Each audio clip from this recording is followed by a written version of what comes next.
मैं जो आम तौर पर मीट भी नहीं खरीद पाता, एक ब्लाइंड डेट पर $multi-million की सुपरकार चला रहा था। सबको लगा कि मैं जिंदगी का मजा ले रहा एक टॉप टियर अमीर लड़का हूँ, लेकिन फिर मैंने 6 युआन का स्पाइसी हॉट पॉट निकाला और खूबसूरत सीईओ को दे दिया। पूरे इंटरनेट ने मुझे पागल कहा, यहाँ तक कि टॉप सेलिब्रिटीज को भी लगा कि मैं मुश्किल में पड़ रहा हूँ, लेकिन उन्हें यह नहीं पता था कि मैं सिर्फ एक फूड डिलीवरी करने वाला लड़का था। उसी समय फोन पर एक घमंडी और बेसब्र आवाज आई, आधी रात हो गई है ना? 1 लाख युआन लो या रहने दो। मेरी पलकें फड़की, मेरी सांसें तेज हो गईं। 1 लाख युआन? मेरी बहन जाओ हान अभी भी आईसीयू में है। अगले हफ्ते की सर्जरी में ठीक 1 लाख युआन कम लगेंगे। इतने पैसे के लिए मैं लगातार 3 महीने से पूरी रात खाना डिलीवर कर रहा हूँ। मैं लगभग थक चुका हूँ, ले लो। बिना किसी हिचकिचाहट के मेरी आवाज तेज और कठोर थी। महाराज, पैसा आ गया है, आप जो भी कहेंगे मैं करूंगा। मैं जियांगचेंग के डिलीवरी सर्कल में मशहूर हूँ। हर कोई मुझे वर्कहॉलिक कहता है। मेरे लिए बस एक ही मोटो है, पैसा बोलता है। लाइन के दूसरी तरफ यंग वांग, जो दूसरी पीढ़ी का अमीर लड़का था, ने मजाक उड़ाया। ठीक है, तुम्हें पता है तुम्हारे लिए क्या अच्छा है? काम आसान है। मेरे लिए Michelin 3 star restaurant, starlight restaurant. जाओ। मेरे बूढ़े आदमी को एक बाघिन से शादी करने के लिए मजबूर किया जा रहा है। वो उसके दीवाने हैं। बाघिन यंग वांग पर दांत पीस रही है। मैंने सुना है कि उसका वजन 200 पाउंड है, चेहरे पर निशान है और उसका गुस्सा डायनामाइट जितना जबरदस्त है, एक जीता जागता टैंक। मैं जियांगचेंग में एक बदनाम औरतों का दीवाना हूँ। ऐसे राक्षस से शादी करना गायब होने से भी बुरा है। इसलिए मुझे चाहिए कि तुम अपनी फटी हुई डिलीवरी यूनिफॉर्म पहनो और उससे नफरत करो। याद रखना, जितना घमंडी उतना अच्छा, जितना चापलूसी करने वाला उतना अच्छा। कुत्ते की तरह गाली दो, भले ही तुम उसके मुंह पर रेड वाइन फेंक दो, सब ठीक है जब तक तुम ब्लाइंड डेट खराब नहीं कर देते। 1 लाख युआन तुरंत आपके अकाउंट में जमा हो जाएंगे। 20,000 युआन डिपॉजिट है। मैंने पहले ही अपना प्रॉफिट कमा लिया है। अगले ही सेकंड मेरे फोन से एक साफ नोटिफिकेशन साउंड बजता है, अलीपे को 20,000 युआन मिले। मेरी आंखें तुरंत चमक उठती हैं। चिंता मत करो मिस्टर यंग वांग, मैं लोगों को घिनौना बनाने में प्रोफेशनल हूँ। फोन रखकर मैं अभी अपने इलेक्ट्रिक स्कूटर पर बैठा ही था कि अचानक मेरे दिमाग में एक ठंडी मैकेनिकल आवाज गूंजी। होस्ट को मिले एक बहुत ही अजीब ऑर्डर का पता चलने के कारण जरूरी शर्तें पूरी हो गई हैं। God level chain system officially activate हो गया है। ऑन ऑर्डर की जानकारी, अपने एम्प्लॉयर के लिए एक सैमके, एक बिजनेस ब्लाइंड डेट को खत्म करो, एक बहुत ही घमंडी बदमाश का रोल निभाओ। System rating level 1। काम है होस्ट को मिशन को पूरी तरह से पूरा करने में मदद करना। टेम्पररी आइटम रिवॉर्ड अब दिए जा रहे हैं।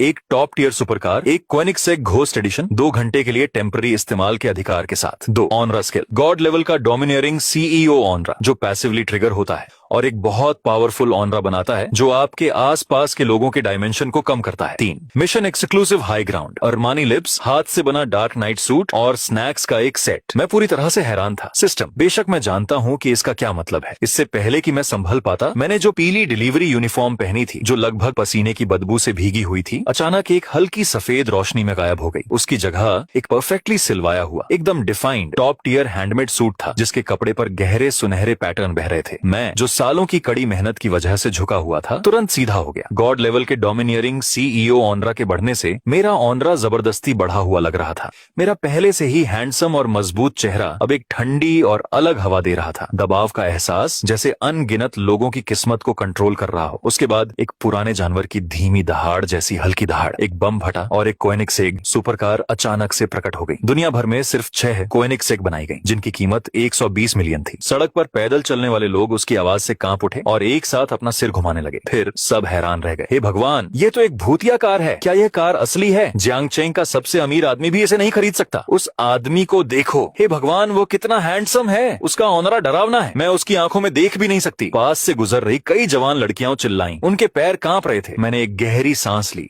कार की सीधी चाबी पकड़ी और धीरे से एक प्यारी सी मुस्कान दी। यंग मास्टर यंग वांग, क्योंकि तुम चाहते हो कि मैं घमंडी बनूं, तो मैं तुम्हें दिखाता हूं कि असली डायमेंशनल रिडक्शन क्या होता है। 20 मिनट बाद जियांगचेंग के टॉप मिशेलिन 3 स्टार पेजी रेस्टोरेंट स्टारी स्काई में एंट्रेंस पर एक डरावनी आवाज अचानक रुक गई। 2 कैंची जैसे दरवाजे धीरे धीरे खुले। मैं अपने एकदम सही सिलवाए हुए काले सूट और जूतों में रेड कारपेट पर उतरा। दरबान, जो आमतौर पर इतने घमंडी होते हैं और लोगों को उनके स्टेटस से आंकने में माहिर होते हैं, अब डरे हुए थे, मुश्किल से सांस ले पा रहे थे। उनके सिर झुके हुए थे और वे अपना चेहरा अपनी छाती में छिपा रहे थे। वेलकम शियान शियान, दरबान हकलाया। उसके माथे पर ठंडा पसीना आ रहा था। मैंने उनकी तरफ देखा भी नहीं, सीधे रेस्टोरेंट के दरवाजे की तरफ बढ़ गया। मैंने भारी क्रिस्टल ग्लास का दरवाजा जोर से हिलाते हुए लात मारी। उसी पल मेरा भगवान जैसा सीईओ वाला ऑनरा पूरी ताकत से एक्टिवेट हो गया। पूरे रेस्टोरेंट की हवा जैसे बाहर निकल गई हो। वायलिन का मधुर संगीत बजता रहा, लेकिन हॉल में सन्नाटा छा गया। वहां खाना खा रहे सभी बिजनेस एलीट और बड़े लोग लगभग एक साथ रुक गए और दरवाजे की तरफ देखने लगे। यह किसका यंग मास्टर है? इस तरह का ऑनरा मैंने इसे सिर्फ बीजिंग में उस टॉप आदमी पर ही देखा है। उसकी नजर किसी मामूली इंसान को देखने जैसी है। मुझे उनसे कोई मतलब नहीं था। अब मेरे दिमाग में बस एक ही बात थी, उस 200 पाउंड की शेरनी को ढूंढूं और इस ब्लाइंड डेट को पूरी तरह बर्बाद कर दूं। 1 लाख युआन मिलने के ख्याल के साथ मैंने चारों ओर देखा। मैंने मुंह बनाया और एक जबरदस्त ऑनरा के साथ वहां गया। मैंने सुना है कि तुम मेरे साथ ब्लाइंड डेट पर जाना चाहती हो, क्या तुम खुद को देखती भी नहीं? मैं अभी टेबल पर पहुंचा ही था, कुर्सी खींचकर अपनी पूरी ताकत लगाने को तैयार था। तभी मैंने अपनी ब्लाइंड डेट का चेहरा देखा। मेरी सारी बातें फौरन मेरे गले में अटक गईं। वह कोई 200 पाउंड की शेरनी नहीं थी, वह एक बहुत ही खूबसूरत औरत थी। एक सफेद बिजनेस सूट उसके परफेक्ट लगभग बेदाग फिगर को और उभार रहा था। उसकी पीली स्किन रोशनी से मिल रही थी और उसके कॉलर बोन के नीचे नीलम का हार साफ तौर पर महंगा था। सुमिंग ने भी ऊपर देखा, मेरी नजरों से नजरें मिलाते हुए। आमतौर पर आसमान गिरने से भी बेफिक्र मेरी मौजूदगी महसूस करके उसकी आंखों में हैरानी की एक झलक आई। कितना मजबूत औरा। दादाजी ने कहा था कि आज जो आदमी आ रहा है वह वांग परिवार का वह निकम्मा यंग वांग है। उस प्लेबॉय में इतना अधिकार कैसे हो सकता है? यह आदमी पक्का यंग वांग नहीं है। एक पल के लिए हम में से कोई भी हिला नहीं। हवा जमी हुई लग रही थी। ऊपर से मैं पूरी तरह शांत था, लेकिन अंदर ही अंदर मैं यंग वांग और उसके पुरखों को 18 पीढ़ियों से कोस रहा था। यंग वांग, कमीने, तुम इसे 200 पाउंड की शेरनी कहते हो? तुम इसे इंसानी टैंक कहते हो? अगर यह शेरनी होती तो मैं हर दिन इसका पेट साफ करता। लेकिन मैंने नौकरी तो ले ली है और 1 लाख युआन अभी भी वहीं पड़े हैं। मेरी बहन की सर्जरी की फीस का क्या? मैं दांत पीसता हूँ, खुद को मजबूत करने और घमंडी बदमाश के रास्ते पर चलने के लिए तैयार हो जाता हूँ। जैसे ही मैं हिचकिचा रहा होता हूँ कि बाएं हाथ से रेड वाइन छिड़कूं या दाएं हाथ से टेबल पलटूं, रेस्टोरेंट की फर्श से छत तक की खिड़की बिना किसी चेतावनी के फट जाती है। क्रैश, टेम्पर्ड, एक्सप्लोजन प्रूफ कांच कागज की तरह टूट जाता है, जिसके टुकड़े हर जगह उड़ जाते हैं।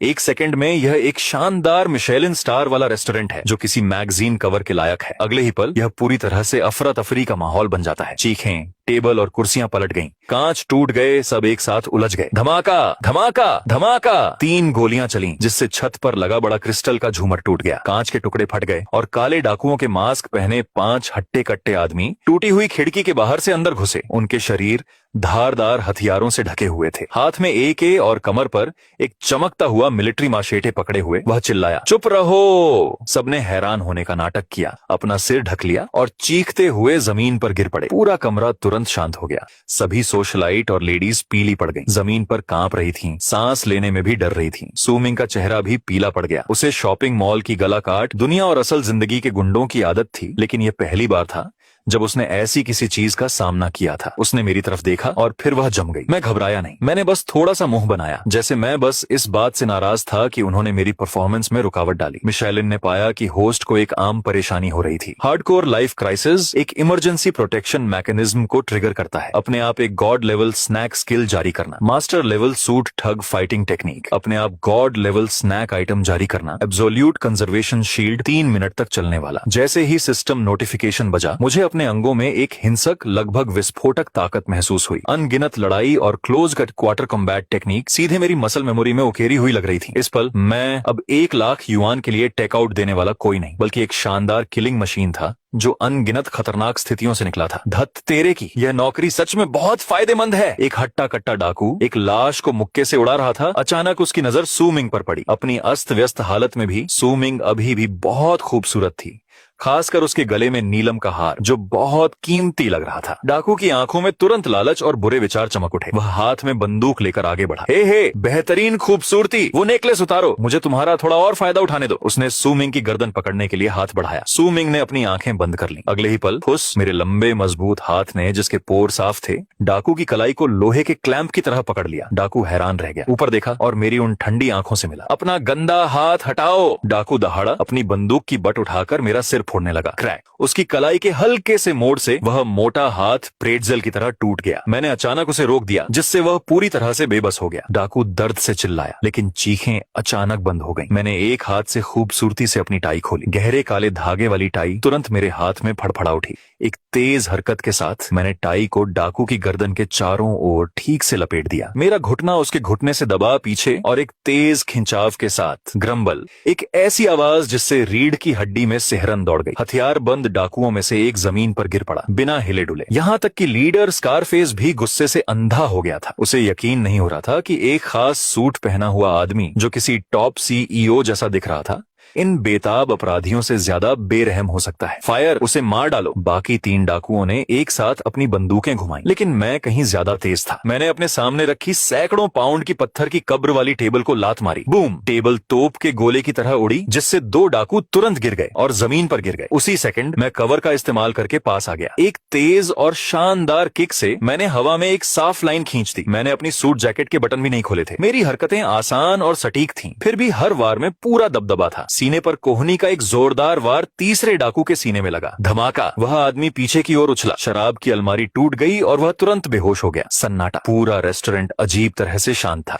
सोने के कपड़े पहने आदमी की धीमी आवाज के अलावा सिर्फ भारी कांपती हुई सांसें सुनाई दे रही थीं। जमीन पर पड़े सभी लोग आंखें फाड़े देख रहे थे। मैंने अकेले ही पूरी तरह से हथियारबंद डाकुओं को मार गिराया था और मेरी हरकतें कला की तरह सुंदर थीं। सू मिंग ने मुझे देखा। उसकी खूबसूरत आंखें हैरानी से भर गईं। मैं कौन था इतने पक्के तरीके से मारने का, इतना शांत और शानदार, पूरे कंट्रोल का ऐसा पूरा माहौल। पूरे चीन में कौन सा टॉप टियर अमीर परिवार ऐसे राक्षस को पाल सकता है? इस समय सिर्फ स्कारफेस खड़ा था, लेकिन वह डर से कांप रहा था। बंदूक पकड़े हुए उसका हाथ कांप रहा था। मैं उसकी तरफ बढ़ा, कदम दर कदम, जैसे मौत खुद पास आ रही हो। और पास मत आना! स्कारफेस का साइकोलॉजिकल डिफेंस पूरी तरह से टूट गया। उसने अचानक अपनी बंदूक घुमाई और सू मिंग पर निशाना साधा। उसे एहसास हुआ कि मैंने ऐसा इसलिए किया क्योंकि उस डाकू ने उसे छुआ था। फिर से हिलो और मैं उसे पहले गिराऊंगा। स्कारफेस पागलों की तरह दहाड़ा, ट्रिगर दबाया। बंदूक की नली से आग की लपटें बम निकली। सू मिंग का दिमाग खाली हो गया। एक खतरनाक साया उसके ऊपर मंडरा रहा था, लेकिन जैसे ही गोली बैरल से निकली, मैं उसके सामने ऐसे आया जैसे टेलीपोर्ट हो गया हूँ। मैं मुड़ा, बंदूक की तरफ पीठ करके उसे अपनी बाहों में छिपा लिया। एक अजीब मेटल की आवाज आई। 7.62 मिलीमीटर राइफल की गोली,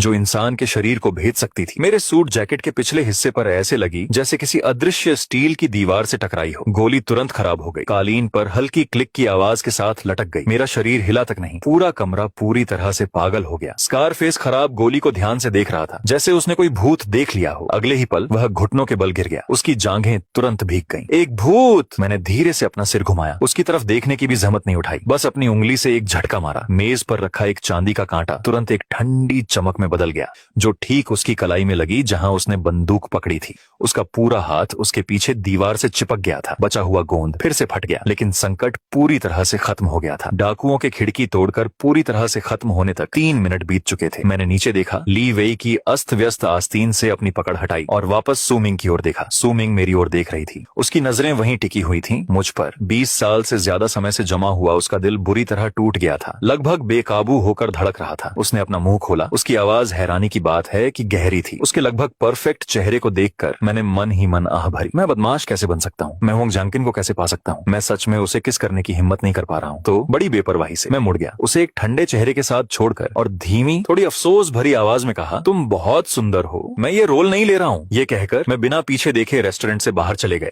मेरे पीछे का नजारा छिपी हुई पावर और शोहरत का ऑरा फैला रहा था और पीछे सिर्फ गंदगी छोड़ गया था। रेस्टोरेंट के बाहर ये कंफर्म करने के बाद कि आसपास कोई नहीं है, मेरी जबरदस्त पावर का ऑरा तुरंत गायब हो गया। सूट गायब हो गया और मैं पीली डिलीवरी यूनिफॉर्म वाला इंसान बन गया। तो मैंने ठंडा पसीना पोंछा। इससे मैं बहुत डर गया था। सिस्टम शील्ड का शुक्र है, वरना आज मेरा काम तमाम हो जाता। लेकिन पीछे मुड़कर देखने पर स्टाइल का वह शो वाकई बहुत मजेदार था। बस अफसोस है कि मैंने 1 लाख युआन नहीं कमाए। मुझे अभी भी सर्जरी के लिए पैसे जुटाने के लिए खाना डिलीवर करना है। मैंने अपना सिर हिलाया, छाया में पार्क किए अपने इलेक्ट्रिक स्कूटर पर चढ़ा, हैंडल बार घुमाए और रात में कूद गया। मुझे पता नहीं था कि रेस्टोरेंट के एक कोने में सू मिंग का एक छोटा स्टेल्थ ड्रोन लगातार काम कर रहा था। बोर्ड और अपने परिवार को यह साबित करने के लिए कि उसे सूट की जरूरत नहीं है, सू मिंग ने पहले ही डार्क वेब पर एक एनक्रिप्टेड लाइव स्ट्रीम शुरू कर दी थी। इस बीच मैं $1 बिलियन की सुपरकार में पहुंचा। अकेले ही हानफू में 5 लोगों को हराया, अपने शरीर से गोलियां खाई और आखिरी शब्द छोड़े, तुम बहुत सुंदर हो। ये सब पहले ही पूरे इंटरनेट पर फैल चुका था, जिसमें जियांगचेंग और शहरी गांव भी शामिल थे।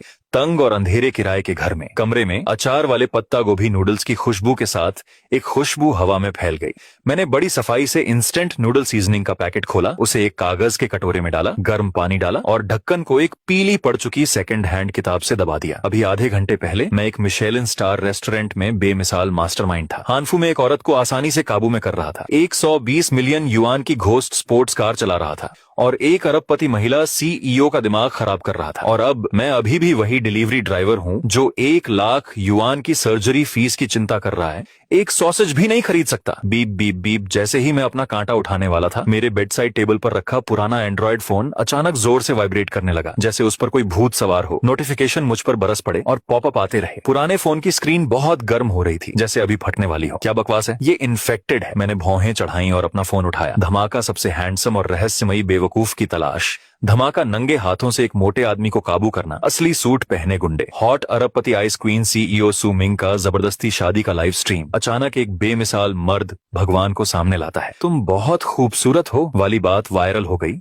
जिससे इंटरनेट पर लड़कियां पागल हो गईं। मेरे होंठ बेकाबू होकर फड़क रहे थे। जबरदस्ती शादी को रोकने के लिए एक लाइव स्ट्रीम वायरल हो गया। मैंने सबसे पॉपुलर वीडियो पर क्लिक किया। तस्वीर बहुत साफ थी। वीडियो एक रेस्टोरेंट के सामने खड़ी निसान एफ्रो से शुरू हुआ, फिर कामना रेस्टोरेंट पर कट गया। एक आदमी खिड़की तोड़ रहा था, चीखें निकल रही थी, और फिर मैं हिला। वीडियो को नेटिजन्स ने 0.5x स्पीड तक धीमा भी कर दिया था, ताकि हर कोई साफ देख सके कि मैंने अकेले ही एक आदमी को अपने हाथ में कैसे पकड़ा हुआ था। सिल्क की टाई का इस्तेमाल करके सामने वाले को पूरी तरह से बेबस कैसे किया। बंदूक की नोक से बाहर निकलकर सू मिंग को अपनी बाहों में कसकर कैसे बचाया। आखिरी सीन में मैं अपना सिर थोड़ा घुमाता हूँ और बहुत गहरी आवाज में कहता हूँ, तुम बहुत खूबसूरत हो। मैं अब यह रोल नहीं कर रहा। फिर मैं आराम से चला जाता हूँ, सिर्फ एक पागल आदमी की पीठ छोड़कर। इस वीडियो को पहले ही 100 मिलियन व्यूज मिल चुके हैं और कमेंट सेक्शन में लोग कह रहे हैं, अरे बाप रे, अरे बाप रे, क्या ये कोई मूवी है? मैं जियांगचेंग स्पेशल पुलिस ब्रिगेड से हूँ। मैं तुम्हारी गारंटी ले सकता हूँ, वो कोई छोटा मोटा गुंडा नहीं है। वे 5 हट्टे कट्टे आदमी, सभी इंटरनेशनल फाइटर हैं। कई काउंटर अटैक के बाद उन सभी को अकेले इस रहस्यमयी बड़े आदमी ने मार गिराया, सिर्फ गोलियों को रोकते हुए। क्या ये किसी पुराने मार्शल आर्ट परिवार का वंशज है? क्या तुम सब लड़ाई देख रहे हो? क्या सिर्फ मैं ही उसके सूट और कार पर नजर रख रहा हूँ? मेरे दादाजी के पास भी यही सूट है। इसे मिलान में अरमानी की प्राइवेट वाइनरी में 7 टॉप टेलर्स ने हाथ से सिला था। दुनिया में सिर्फ 10 सेट है, और वो कार एक क्वेनिक्स एक घोस्ट, जिसकी कीमत 120 मिलियन है। अगर आपके पास पैसे भी हों तो भी आप इसे नहीं खरीद सकते। कौन सा टॉप टियर प्रिंस जिंदगी का मजा ले रहा है? बहुत हैंडसम हस्बैंड, क्या कोई उसकी पहचान बता सकता है? मैंने 1 लाख का इनाम देखा और मैंने पाया कि लाखों नेटिजन्स शर्लक होम्स में बदल गए हैं और मुझे एक रहस्यमयी प्रिंस, मार्शल आर्ट्स मास्टर या किसी फिल्म और टेलीविजन टाइकून का वारिस समझ रहे हैं। मैं तो खुद को कोस रहा था। मैं बस एक काम से निकला था, एक ब्लाइंड डेट ट्रेनिंग जॉब ले रहा था, और किसने सोचा होगा कि सू मिंग इसे पूरे इंटरनेट पर लाइव स्ट्रीम कर देगी। जैसे ही मैं शॉक से उबर रहा था, सिस्टम का नोटिफिकेशन फिर से मेरे दिमाग में आया। डिंग, होस्ट के व्यवहार से पब्लिक में बहुत बड़ा शॉक लगा है। शॉक वैल्यू कलेक्शन सिस्टम पूरी स्पीड से। जियांगचेंग स्वॉट टीम के कैप्टन से शॉक वैल्यू 999। अरबपति महिला सीईओ सू मिंग से शॉक वैल्यू 9999। पूरे इंटरनेट पर देखने वालों से शॉक वैल्यू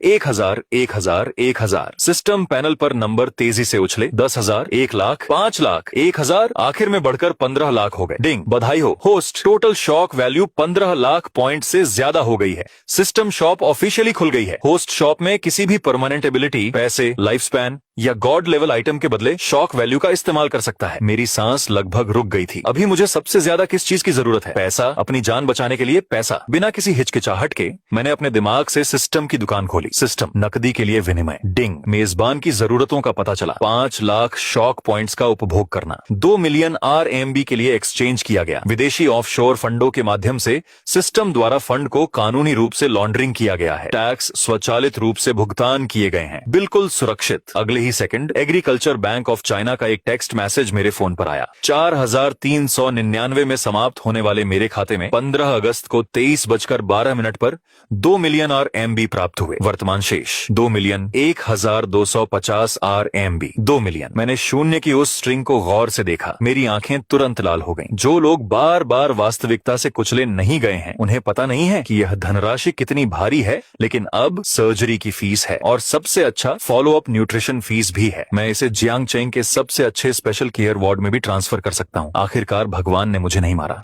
मैंने अपनी मुट्ठी कसकर बंद की और उस सांस को बाहर निकाला जो बहुत देर से मेरी छाती पर दबाव डाल रही थी। डिंग, होस्ट के पास अभी 1 मिलियन शॉक पॉइंट्स बचे हैं। इसे परमानेंट सेल्फ डिफेंस एबिलिटी से बदलने की सलाह दी जाती है। जल्दी से शांत हो जाओ। आज मैंने रेस्टोरेंट में सूट पहने हुए फिगर को आसानी से हरा दिया, लेकिन वह सिर्फ एक टेम्पररी स्किल थी। अब पूरा इंटरनेट मुझे ढूंढ रहा है। अगर मुझे सच में खतरा होता है तो मेरे शरीर के साथ जो पूरे साल इंस्टेंट नूडल्स खाता है, मैं शायद एक ठग को भी नहीं हरा पाऊंगा। सिस्टम, एक परमानेंट स्किल से बदले। डिंग, 1 मिलियन शॉक पॉइंट्स खर्च खर्च हो गए। बधाई हो होस्ट, आपने एक परमानेंट गॉड लेवल स्किल हासिल कर ली है। God level driving mastery. Skill description, host दुनिया की सभी गाड़ियों में पूरी तरह से मास्टर हो जाएगा, पहिए वाली, ट्रैक वाली, यहाँ तक कि सस्पेंस वाली भी। चाहे वह सुपरकार हो, टैंक हो या फाइटर जेट हो, आपके हाथों में वे फिजिक्स के नियम तोड़ देंगे। इंसान और मशीन के बीच एकदम सही तालमेल की भगवान जैसी हालत तक पहुंच जाएंगे। अंदर जानकारी का एक बहुत बड़ा फ्लो मेरे दिमाग पर बमबारी करता है। गाड़ी का centre of gravity, tyre grip, aerodynamics, extreme drifting, switching, mechanical feedback, अनगिनत ड्राइविंग नॉलेज और मसल मेमोरी तुरंत मेरे शरीर में मिल जाती है। इस समय जब तक मेरे पास स्टीयरिंग व्हील है, मैं दुनिया का सबसे डरावने ड्राइविंग भगवान हूँ। मैं खुशी में अपनी गर्दन घुमाता हूँ। मेरे जोड़ों से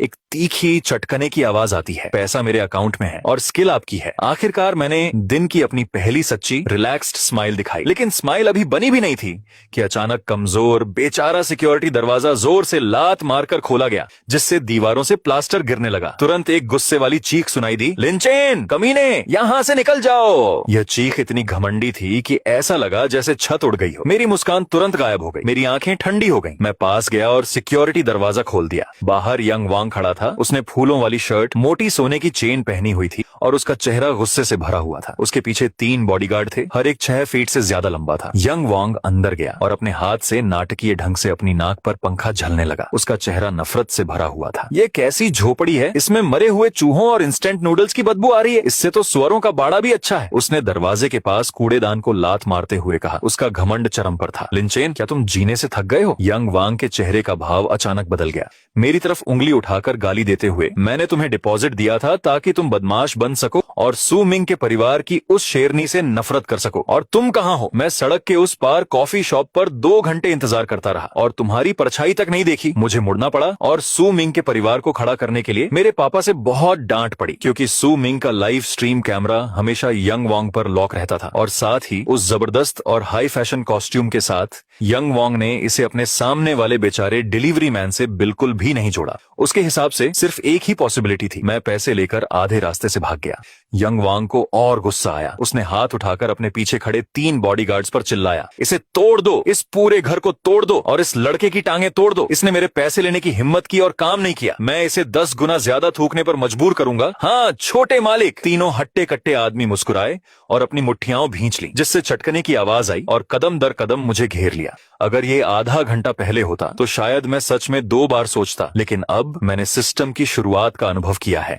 गोलियों का सामना करने और अभी अभी 2 मिलियन और एक permanent God level driving skill पाने के बाद इस तरह का आदमी मेरी नजर में अकेले चलने वाले 3 हस्की से अलग नहीं है। तुमने अभी कहा था कि तुम मेरी टांगे रास्ते से हटाने वाले हो। मैंने अपनी आंखें उठाई और शांति से यंग वांग को देखा। यंग वांग का दिल अचानक धड़क उठा। उसे अचानक लगा कि मेरी नजर गलत है। बहुत ठंडी, एक बर्फ की गुफा की तरह, जैसे किसी खत्म हो चुके इंसान को देख रही हो। सिस्टम ने लो लेवल उकसावे का पता लगाया। System passive skill primary absolute pressure अपने आप चालू हो गया। जैसे ही तीनों बॉडीगार्ड मुझे छूने वाले थे, बूम, मेरे शरीर से अचानक एक अजीब तरह का दबाव फूट पड़ा। पहले वाला रौबदार सीईओ वाला ऑनरा बहुत ऊंचा और ताकतवर था, लेकिन अब यह प्रेशर खतरे का पूरा ऑनरा था। तीनों बॉडीगार्ड की नजरों में उनके सामने वाला दुबला पतला डिलीवरी मैन अचानक एक जानलेवा देवता में बदल गया था, जो अनगिनत खतरों से निकला था। हवा जम गई और टेम्परेचर जमने के पॉइंट तक गिर गया। एक अनदेखे हाथ ने उनके गले कसकर पकड़ लिए, जिससे उन्हें सांस लेने में भी दर्द हो रहा था। वे अपना सिर उठाने की हिम्मत नहीं कर पा रहे थे। ठंडा पसीना उनकी पीठ से बारिश की तरह बह रहा था। उनका पूरा शरीर छलनी की तरह कांप रहा था। तुम क्या कर रहे हो? उठो, उसे मारो। यंग वांग पूरी तरह से हैरान रह गया।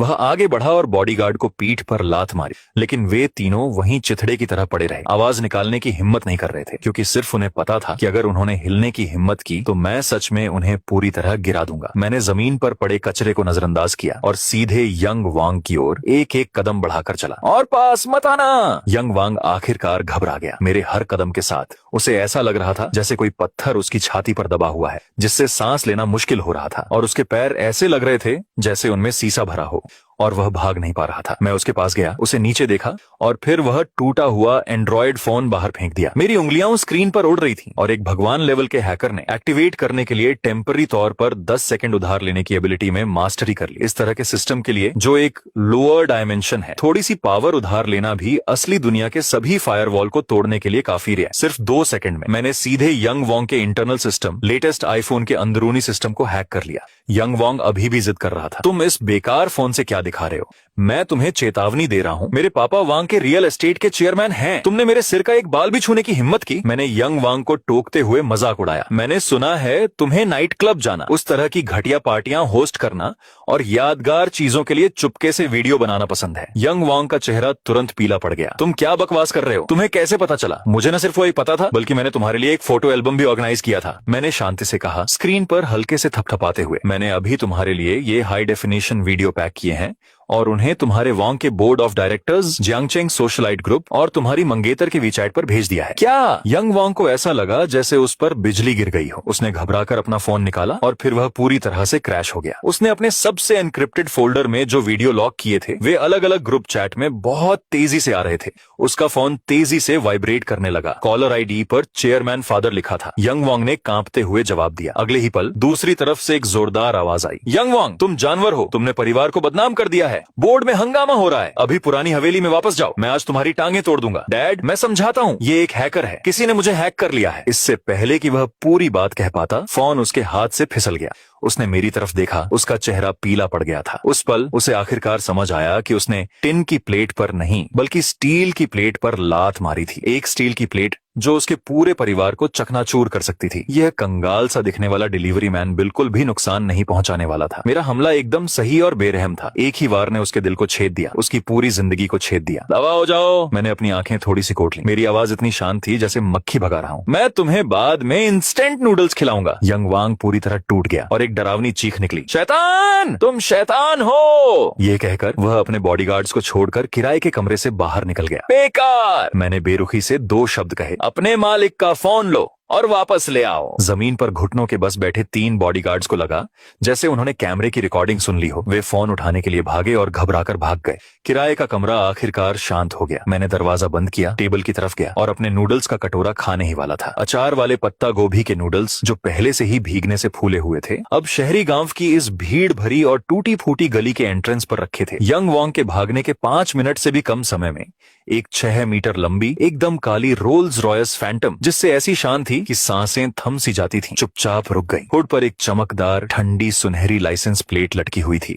दरवाजा धीरे से खुला और टॉप टियर काली हाई हील्स में एक दुबली पतली सी शख्सियत ने धीरे से चिकनी मिट्टी पर कदम रखा। जियांगचेंग के शहरी गांव में यह पतली गली जो हमेशा गंदे पानी से भरी रहती थी और जहां छोटी टेकआउट दुकानों और यात्रियों को भी सावधानी से चलना पड़ता था, अचानक एक डरावनी शक्ल ले ली। एक रोल्स रॉयस फैंटम जो 6 मीटर से ज्यादा लंबी और पूरी तरह से ऑब्सीडियन ब्लैक थी, गली के एंट्रेंस पर चुपचाप खड़ी थी, जैसे किसी बादशाह का रथ गलती से किसी झुग्गी झोपड़ी में घुस गया हो। हुड पर लगी शुद्ध सोने की स्प्रिट ऑन एक्सटेसी की रोशनी धीमी स्ट्रीट लाइट में ठंडी रोशनी डाल रही थी और लाइसेंस प्लेट जिस पर 8888 नंबर लिखा था, उसे दूर से देखने पर ही पैरों में कमजोरी आ जाती थी। दरवाजा खुला। Top tier custom made high heels में एक पतली जेड जैसी शख्सियत कीचड़ भरी सड़क पर निकली, स्विमिंग कार से बाहर निकली। उसने बड़े सनग्लासेस पहने थे जिससे उसका बहुत सुंदर चेहरा छिप रहा था, लेकिन फिर भी उसकी ठंडी खूबसूरती टूटे फूटे माहौल में अजीब लग रही थी। उसके पीछे ग्रे रंग का लबादा पहने एक दुबला पतला बूढ़ा आदमी चल रहा था। बूढ़े आदमी की आंखें चाकू जैसी थीं,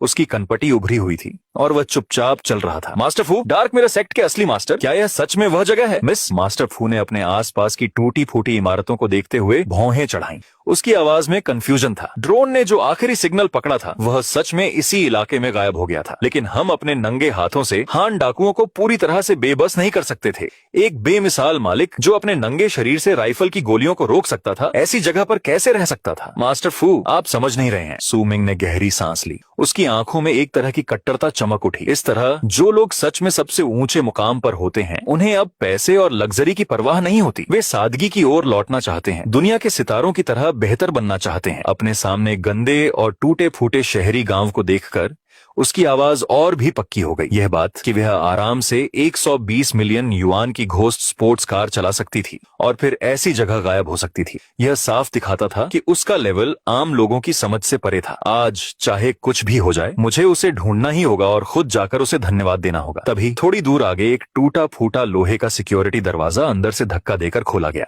सू मिंग और मास्टर फू ने एक साथ देखा, फिर दोनों स्तब्ध रह गए। वहां मैं था, चमकीले पीले रंग की डिलीवरी यूनिफॉर्म पहने, झांग लियांग स्पाइसी सूप का पैकेट लिए धीरे धीरे बाहर जा रहा था। हमारी आंखें अब मिली, हवा थम गई और सू मिंग का दिमाग खाली हो गया। हालांकि अब मेरे पास वह खास सूट नहीं था, न ही किसी सुपीरियर का वह जबरदस्त ऑरा। वह इस चेहरे को कभी गलत नहीं समझती थी। यह वही आदमी था जो रेस्टोरेंट में उसके सामने खड़ा था, उसके लिए गोली खा रहा था। यह मैं था। सू मिंग चुप थी, उसकी आवाज मुश्किल से दबाए गए उत्साह से कांप रही थी। मैं भी हैरान था। मैंने अभी अभी सिस्टम में अपनी पिछली सभी स्किल्स बदली थी। मैंने यूं ही एक लोकल डिलीवरी जॉब ले ली। स्पाइसी सूप डिलीवर करने के बहाने अपनी नई नई मिली भगवान जैसी ड्राइविंग स्किल को टेस्ट करने का प्लान बनाया। लेकिन जैसे ही मैंने दरवाजा खोला, मेरा चेहरा रुक गया। तुमने मुझे कैसे ढूंढ लिया? मैंने थोड़ा मुंह बनाया। बस उस हल्के से मुंह बनाने से मेरे बगल में बैठे मास्टर फू तुरंत टेंशन में आ गए। वह सू मिंग के सामने आया, उसके जोड़ चटक रहे थे, उसके अंदर की एनर्जी बढ़ रही थी। उस लड़की ने पीछे धकेला। ये इंसान समझ से बाहर है। मास्टर फू ने मुझे ध्यान से देखा। हालांकि मैंने डिलीवरी यूनिफॉर्म पहनी हुई थी और उसमें मार्शल आर्टिस्ट वाली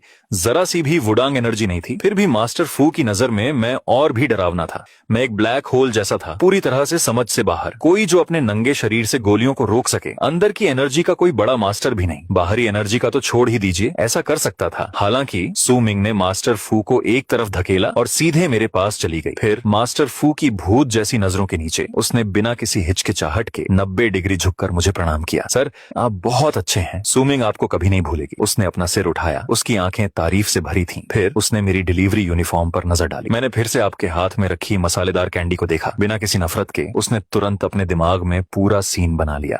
मैं सच में जिंदगी जी रहा हूँ, सबसे आम कपड़े पहन रहा हूँ, सबसे आम खाना खा रहा हूँ, दुनिया की इस दुनिया में अपनी चालाकी को निखार रहा हूँ। इस लेवल की समझ, यह नजरिया, वो अमीर दूसरी पीढ़ी के वारिस जो सिर्फ कार रेस करना और लड़कियों को पिक करना जानते हैं, मेरी एक उंगली के बराबर भी नहीं हो सकते। मुझे देखते हुए उसने अपना मुंह खोला।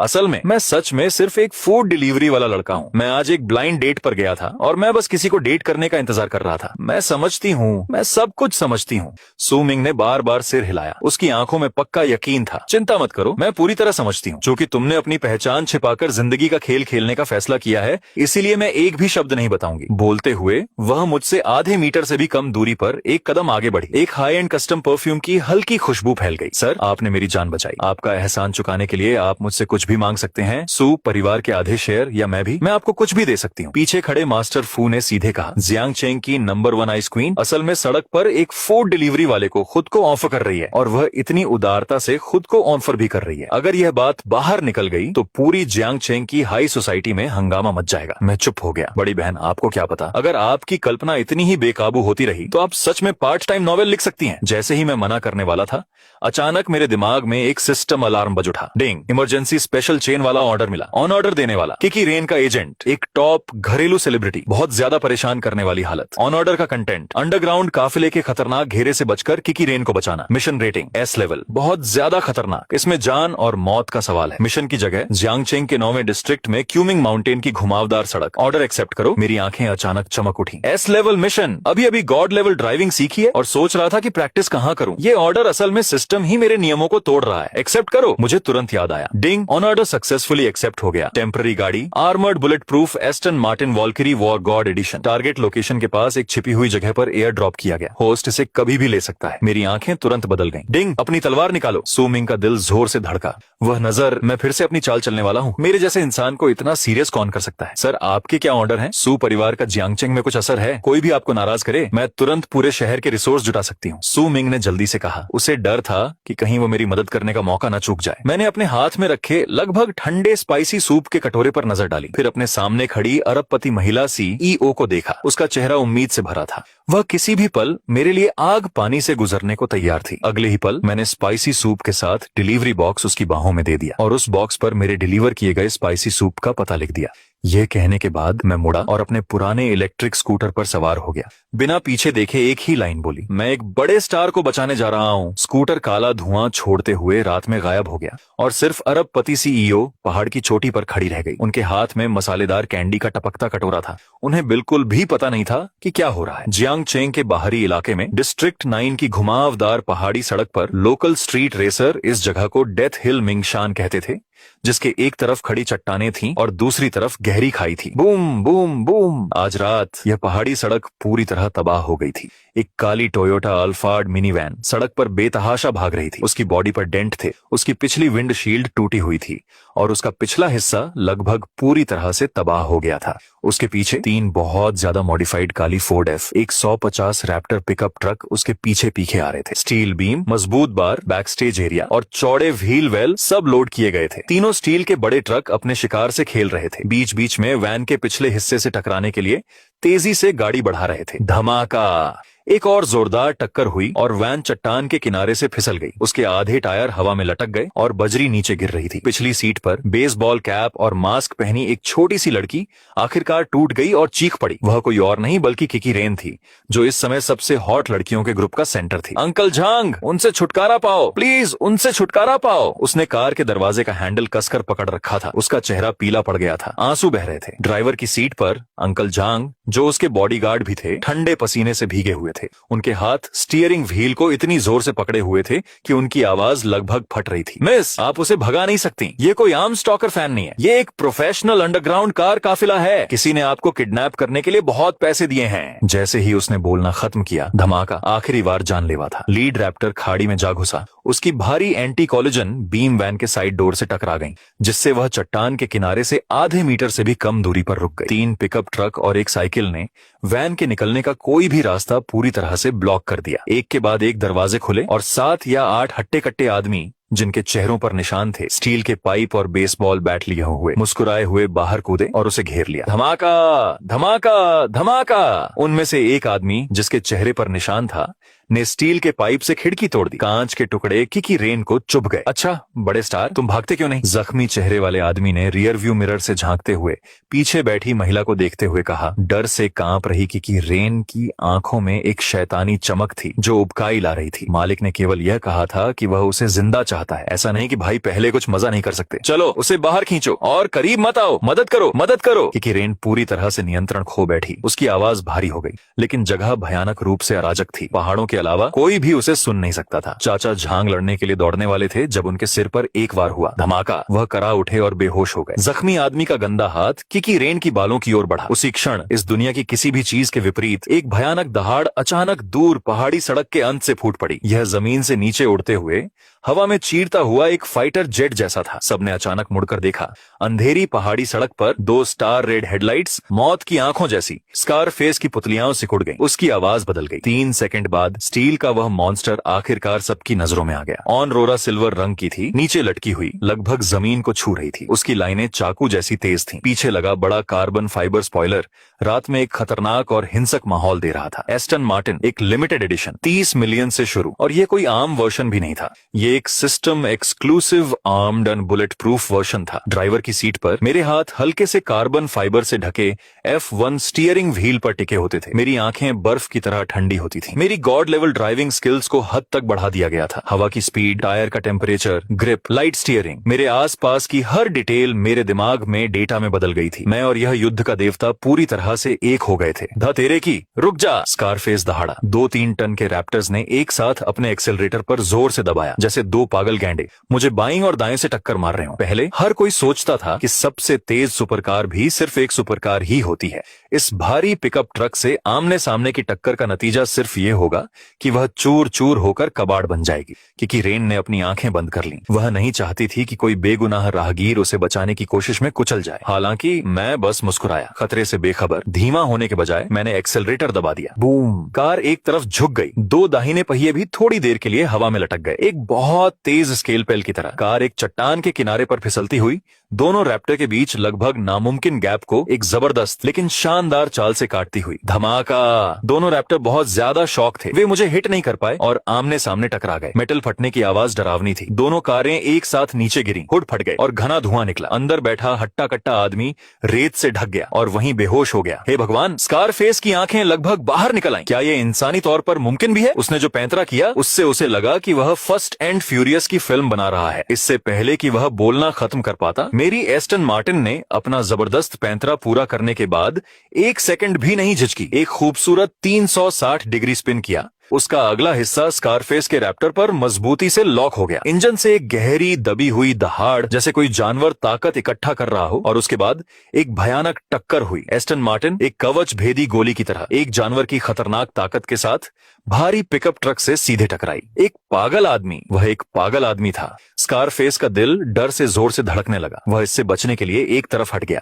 घाटी में एक बहरा कर देने वाला धमाका गूंजा। सिस्टम से मिली बख्तरबंद बॉडी उस समय लगभग असामान्य मजबूती दिखा रही थी। मेरी कार का अगला हिस्सा लगभग पूरी तरह से सुरक्षित था, जबकि कई टन का रैप्टर हवा में उड़ गया, 2 बार लुढ़का और फिर गहरे पानी में गिर गया। 1 दर्जन सेकंड बाद चट्टान के नीचे से एक धीमी सी आवाज आई। पूरी घुमावदार पहाड़ी सड़क तुरंत शांत हो गई, सिवाय एस्टन मार्टिन की गहरी लगातार चलने वाली आवाज के, जिसका इंजन अभी भी रात में गूंज रहा था। जो हट्टे कट्टे आदमी अभी भी खड़े थे, वे हिलने डुलने में बहुत कमजोर थे। कुछ भीग गए, दूसरे जमीन पर गिर गए, झुककर प्रणाम कर रहे थे। शैतान, कारों का देवता, ये कारों का देवता है, मुझे मत छुओ, मुझे मत छुओ। मैंने दरवाजा खोला। मैंने अभी भी वही अजीब पीली डिलीवरी यूनिफॉर्म पहनी हुई थी। घुटनों के बस बैठे भीख मांग रहे बेवकूफों को नजरअंदाज करते हुए मैं शांति से वैन की तरफ गया। टूटा फूटा दरवाजा खोला और कहा, बाहर निकलो, सब ठीक है। मेरी आवाज शांत और स्थिर थी, जैसे जो मुझसे टकराया था वह कोई भारी ट्रक नहीं बल्कि कोई कूड़ेदान था। किकी रेन पिछली सीट पर खाली बैठी मुझे देख रही थी। मेरे पीछे आग की रोशनी खाई से उठ रही थी और ऐसा लग रहा था कि भविष्य से कोई स्टील का योद्धा निकल आया है। उस पल उसकी नजरों में मैं किसी भगवान से भी ज्यादा चमकदार था। उसका दिल, जो एंटरटेनमेंट इंडस्ट्री में मेल सेलिब्रिटीज की चमक दमक से बहुत पहले ही बचा हुआ था, पूरी तरह टूट गया था। तुम कौन हो? वह हकलाई। उसे यह भी ध्यान नहीं आया कि उसका मास्क उतर गया था, जिससे उसका बेदाग सुंदर चेहरा दिख रहा था। मैंने जवाब नहीं दिया, बस मुड़ा और सुपरकार की तरफ चल दिया। अगर तुम अभी नहीं गए तो कल जब पुलिस आएगी तो तुम फ्रंट पेज पर होगे, किकी रेन ने सोचा और जल्दी जल्दी कार से बाहर निकली। उसने आसानी से एस्टन मार्टिन का पैसेंजर डोर खोला और अंदर चली गई। अंदर का हिस्सा हाई ग्रेड लेदर और कार्बन फाइबर की ठंडी सोफिस्टिकेटेड खुशबू से भरा था। वह मेरी तरफ देखने के लिए मुड़ी। उसकी आंखें बाल बाल बचने के एक्साइटमेंट और एक पक्के फैन की गहरी तारीफ से भरी हुई थीं। हैंडसम, तुम्हारी ड्राइविंग स्किल्स कमाल की हैं। क्या तुम प्रोफेशनल रेस कार ड्राइवर हो? क्या यह कार बुलेट प्रूफ है? मेरा नाम किकी रेन है। तुमने मेरी जान बचाई। क्या हम एक खतरा और बढ़ा सकते हैं? उसने कहा, एक कस्टमाइज्ड फोन निकालते हुए, जिसमें राइनस्टोन से भरा एक छिपा हुआ कंपार्टमेंट था। उसके हाथ एक्साइटमेंट से कांप रहे थे। भाई चलो साथ में एक फोटो लेते हैं। मैं सच में तुम्हें ठीक से थैंक यू कहना चाहती हूँ। क्लिक। शटर क्लिक होने से पहले ही मैंने अपना सिर घुमाया। मेरी आंखें ठंडी और रौबदार थीं। अगले ही पल मैंने हाथ बढ़ाकर उसका फोन छीन लिया। फिर 50 मिलियन फॉलोअर्स वाली इस टॉप फीमेल सेलिब्रिटी के ठीक सामने मैंने उसका कस्टमाइज्ड फोन खिड़की से बाहर फेंक दिया। फोन रात भर खूबसूरती से घूमता रहा, ठीक खाई में जाकर गिरा। किकी रेन पूरी तरह हैरान रह गई। मैंने एक हाथ से स्टीयरिंग व्हील पकड़ा, एक्सेलरेटर दबाया और सुपरकार आगे बढ़ी, मुझे जोर से पीछे धकेलते हुए। मेरी ठंडी पक्की आवाज धीरे धीरे कार में गूंजी, इसे सीक्रेट रखना, समझे? जियांगचेंग में सुबह सोया मिल्क, तली हुई आटे की स्टिक्स और सुबह के रश आवर से शुरू होनी चाहिए थी, लेकिन आज पूरा चीनी इंटरनेट ऐसा लग रहा था जैसे किसी न्यूक्लियर बम ने हमला कर दिया हो, जो तुरंत फट गया। वीबो, डुइन, ज्याओहोंगशु, कुआइशो, लगभग सभी प्लेटफॉर्म सर्वर सुबह 8 बजे 10 मिनट के लिए एक साथ क्रैश हो गए। टॉप 10 ट्रेंडिंग टॉपिक, सभी कीवर्ड और इमेज की एक ही कैटेगरी में लिस्टेड थे। Report, top idol Kiki Ren को देर रात खतरा हुआ, वह बाल बाल बची। रिपोर्ट, एक बेमिसाल हीरो उतरता है, एक रहस्यमयी सुपरकार 3 पहियों वाली रेस में जाती है। रिपोर्ट, केस सॉल्व हो गया, एस्टन मार्टिन वी क्लास और कोएनिग्सेक घोस्ट दोनों आर्टिस्ट लिन चेन हैं। हॉट, 1 अरबपति महिला सीईओ और एक टॉप गर्ल ग्रुप की सेंटर एक ही आदमी के लिए ऑनलाइन मुकाबला कर रही हैं। वजह आसान है, सुबह 3 बजे अभी भी सदमे में चल रही किकी रेन ने पुलिस स्टेशन में बयान देने के बाद अपने असिस्टेंट के फोन पर एक वीबो मैसेज पोस्ट किया। वीडियो एक नैनी वैन का high definition rear view video है। वीडियो में सिल्वर एस्टन मार्टिन रेंजर को पहाड़ी सड़क पर लगभग फिजिक्स को चुनौती देने वाला ड्रिफ्ट करते हुए दिखाया गया है, जो 2 रैप्टर के बीच से एक जोरदार टक्कर के साथ गुजरती है। फिर बहुत तेजी से मेरी नीली एस्टन मार्टिन वॉल्किरी एक तीसरे पिकअप ट्रक को खाई में धकेल देती है और सोशल मीडिया पर क्वीन किन कैक्सन का लिखा कैप्शन आग की तरह वायरल हो जाता है। कल रात मैं लगभग नरक में गिर ही गई थी, लेकिन मेरा हीरो आ गया, एक खूबसूरत नीली टेल लाइट पर सवार होकर। उसे शोहरत या दौलत की कोई परवाह नहीं है, वह मुझे अपना वी चैट भी नहीं देगा। मैं बस पूरे इंटरनेट को बताना चाहती हूँ मैं उसकी बहुत दीवानी हूँ और उसने एक सुपरस्टार का फोन भी चट्टान से नीचे फेंक दिया। इस तरह के दबंग व्यवहार को कौन रोक सकता है? मैं ऐलान करती हूँ, आज से ये इंटरनेट पर मेरा इकलौता पति है। और भी डरावनी बात यह थी कि टॉप कार शौकीन और हैकर्स तुरंत सामने आए और वीडियो को फ्रेम दर फ्रेम एनालाइज करने लगे। भाइयों, आ गया धमाका। यह एस्टन मार्टिन एक ग्लोबल प्रोडक्शन लाइन है और कार्बन फाइबर की मोटाई और आर्मर की डिटेल्स को देखते हुए यह पक्का एक मिलिट्री ग्रेड कस्टम वर्जन है। इसकी कीमत बहुत ज्यादा है। क्या तुम्हें वो याद है जिसे कल एक मिशेलिन स्टार रेस्टोरेंट में 120 मिलियन युआन की कोएनिगसेक चलाते समय शरीर पर गोली लग गई थी? केस सॉल्व हो गया है। दोनों कारों की लाइसेंस प्लेट पर न सिर्फ साल लिखा है बल्कि उस अनकहे टॉप लेवल प्रिविलेज कोड का प्रीफिक्स भी है। ये एक ही आदमी है। रहस्यमयी कार भगवान और सूट पहनने वाला गुंडा पक्का एक ही आदमी है। पूरा इंटरनेट फट गया। एक रहस्यमयी आदमी जो अपने नंगे हाथों से एक खान गुलाम को काबू कर सकता था, अपने शरीर पर गोली खा सकता था, जिसकी ड्राइविंग स्किल्स कमाल की थीं और जिसने गलती से एक अरबपति महिला सीईओ और एक टॉप महिला स्टार को पहचान लिया था, वह तुरंत अनगिनत लड़कियों के दिलों में सपनों का सबसे बड़ा लवर बन गया। इस बीच जियांगचेंग के सबसे अमीर सीबीडी में सू ग्रुप के 99वें फ्लोर पर सीईओ के ऑफिस में सू मक्स्यू एक बड़े लेदर कोट में बैठी थी। उसके हाथ में ऑनलाइन पब्लिक ओपिनियन पर एक नई छपी रिपोर्ट थी। उसका हमेशा अलग रहने वाला और शानदार चेहरा अब ठंडा लग रहा था और पूरे ऑफिस का टेम्परेचर 10 डिग्री गिर गया था। अचानक उसकी पकड़ मजबूत हुई और उसने लाखों युआन का कस्टम मेड मोंटेब्लैंक स्टील पेन 2 टुकड़ों में तोड़ दिया। तेज नेब उसकी हथेली में चुभ गई, जिससे निशान पड़ गया, लेकिन उसे कुछ पता नहीं चला। उसके सामने खड़ा फूबो भी उसके पास जाने की हिम्मत नहीं कर रहा था। उसने इतने सालों तक इस लड़की की सेवा की थी, लेकिन पहली बार उसे अपनी भावनाओं पर इस तरह काबू खोते देखा था। किन कैक्सन, सू मक्स्यू ने अपने होंठ काटते हुए सोचा। उसकी आंखों में खुली जलन और अधिकार जताने की भावना थी। उसने कल ही मुझे बचाया था और आज तुम बाहर कूदकर उसे चुराना चाहती हो? एक मामूली एक्ट्रेस जो अपने पोज दिखाने के लिए कैमरे पर निर्भर रहती है, क्या वह उस ऊंचे और ताकतवर ड्रैगन को छूने के लायक भी है? यह कहकर वह खड़ी हुई, इंटरकॉम उठाया और ठंडे मन से पीआर डिपार्टमेंट को उसके पर्सनल वेरीफाइड वीबो अकाउंट पर एक अपडेट पोस्ट करने का आदेश दिया। 3 मिनट बाद एक लाइन का वीबो पोस्ट आया जो एंटरटेनमेंट इंडस्ट्री के मुंह पर तमाचा जैसा था। सू मक्सुएवी, सच्चे हीरो सिर्फ जिंदगी की सबसे अच्छी चीजों की तारीफ करते हैं। जो लोग अटेंशन के लिए स्पॉटलाइट पर निर्भर रहते हैं, उन्हें वहम नहीं होना चाहिए, वह आपकी नहीं है। बूम! पूरा इंटरनेट फिर से फट गया। हे भगवान! सू ग्रुप की महिला सीईओ ने खुद दखल दिया। यह भगवान की लड़ाई है। एक अरबपति रानी एक टॉप महिला आइडल से अपना हक छीनने का वादा पूरा कर रही है, और वह भी सिर्फ एक आदमी के लिए। मुझ में ऐसा क्या है जो हर कोई मुझसे इतनी जलन महसूस कर रहा है? इस बीच इस तूफान के असली सेंटर में मैं शहरी गांव में एक टूटे फूटे सिंगल बेड पर पालथी मारकर बैठा था। दांत भींच रहा था, माथे पर नसें फूली हुई थी और इतना दर्द सह रहा था जिसकी कल्पना भी नहीं की जा सकती थी। डिंग डिंग डिंग डिंग। मेरे दिमाग में एक सिस्टम नोटिफिकेशन आया जिसकी आवाज गैटलिंग गन जितनी तेज थी। डिंग। 2 शीर्ष स्तर की महिला साधिकाओं को मेजबान का स्नेह पाने की होड़ करते हुए पाया गया। पूरा इंटरनेट हंगामे में था और शॉक पॉइंट तेजी से बढ़ रहे थे। 10,000, 50,000, 1 लाख। बधाई हो मेजबान, आपके शेष शॉक पॉइंट 5 मिलियन से अधिक हो गए हैं। मैं व्यावहारिक रूप से अपने दांतों को पाउडर में पीस रहा था और मन ही मन चिल्लाया, सिस्टम तुरंत एक स्थायी बुनियादी जीन संवर्धन के लिए एक्सचेंज करो। मैं यह भी अच्छी तरह जानता था कि जितनी अधिक प्रसिद्धि उतना ही अधिक खतरा। कल मैंने सिस्टम के अस्थायी कौशल की बदौलत हान डाकुओं को पूरी तरह से कुचल दिया था, लेकिन एक बार जब वे चीट कोड गायब हो जाते तो मेरी वर्तमान नींव किसी भी वास्तविक तूफान का सामना नहीं कर पाती। मुझे मजबूत बनना था और काफी मजबूत। डिंग। 3 मिलियन शॉक पॉइंट काटे गए। स्थायी क्षमता, बुनियादी जीन संवर्धन शुरू होता है। बूम! यह सेलुलर लेवल पर, यहाँ तक कि डीएनए लेवल पर भी एक जबरदस्त बदलाव था। चटक! मेरे शरीर से हड्डी जैसा गाढ़ा पदार्थ ऐसे फटा जैसे पॉप्ड बीन्स की लड़ी हो। मेरा शरीर जो पहले लंबे समय तक टेकआउट देने से थोड़ा अनहेल्दी था, अब खतरनाक दर से बदल रहा था। पुराने कमजोर मसल फाइबर जबरदस्ती फिर से बन रहे थे और नई मसल मजबूत, एकदम सही आकार में वापस बढ़ रही थी। हर मसल एक कसकर मुड़े हुए स्टील के तार की तरह थी जो विस्फोटक शक्ति से भरी हुई थी। मेरी स्किन से काली बदबूदार गंदगी लगातार रिस रही थी। यह शरीर से जहरीले पदार्थों का जबरदस्ती बाहर निकलना था और नई स्किन जो ब्रॉन्ज रंग की थी, हल्की सी लगभग जेड जैसी चमक बिखेर रही थी। सबसे डरावनी मेरी आंखें थीं। जब मैंने उन्हें फिर से खोला तो मेरी पुतलियों के अंदर एक गहरी सुनहरी रोशनी चमक उठी। मेरी देखने, सुनने और नर्व रिफ्लेक्स की क्षमताएं सभी इंसानी हद से ज्यादा हो गई थी। मैं कोने में मकड़ी के जाले पर मकड़ी के घूमने की सरसराहट भी सुन सकता था। उफ! मैंने धीरे से एक तेज सांस छोड़ी जो तीर की तरह निकली और टेबल पर रखा प्लास्टिक का पानी का गिलास पलट गया। मैंने अपना सिर नीचे किया, मुट्ठी भींची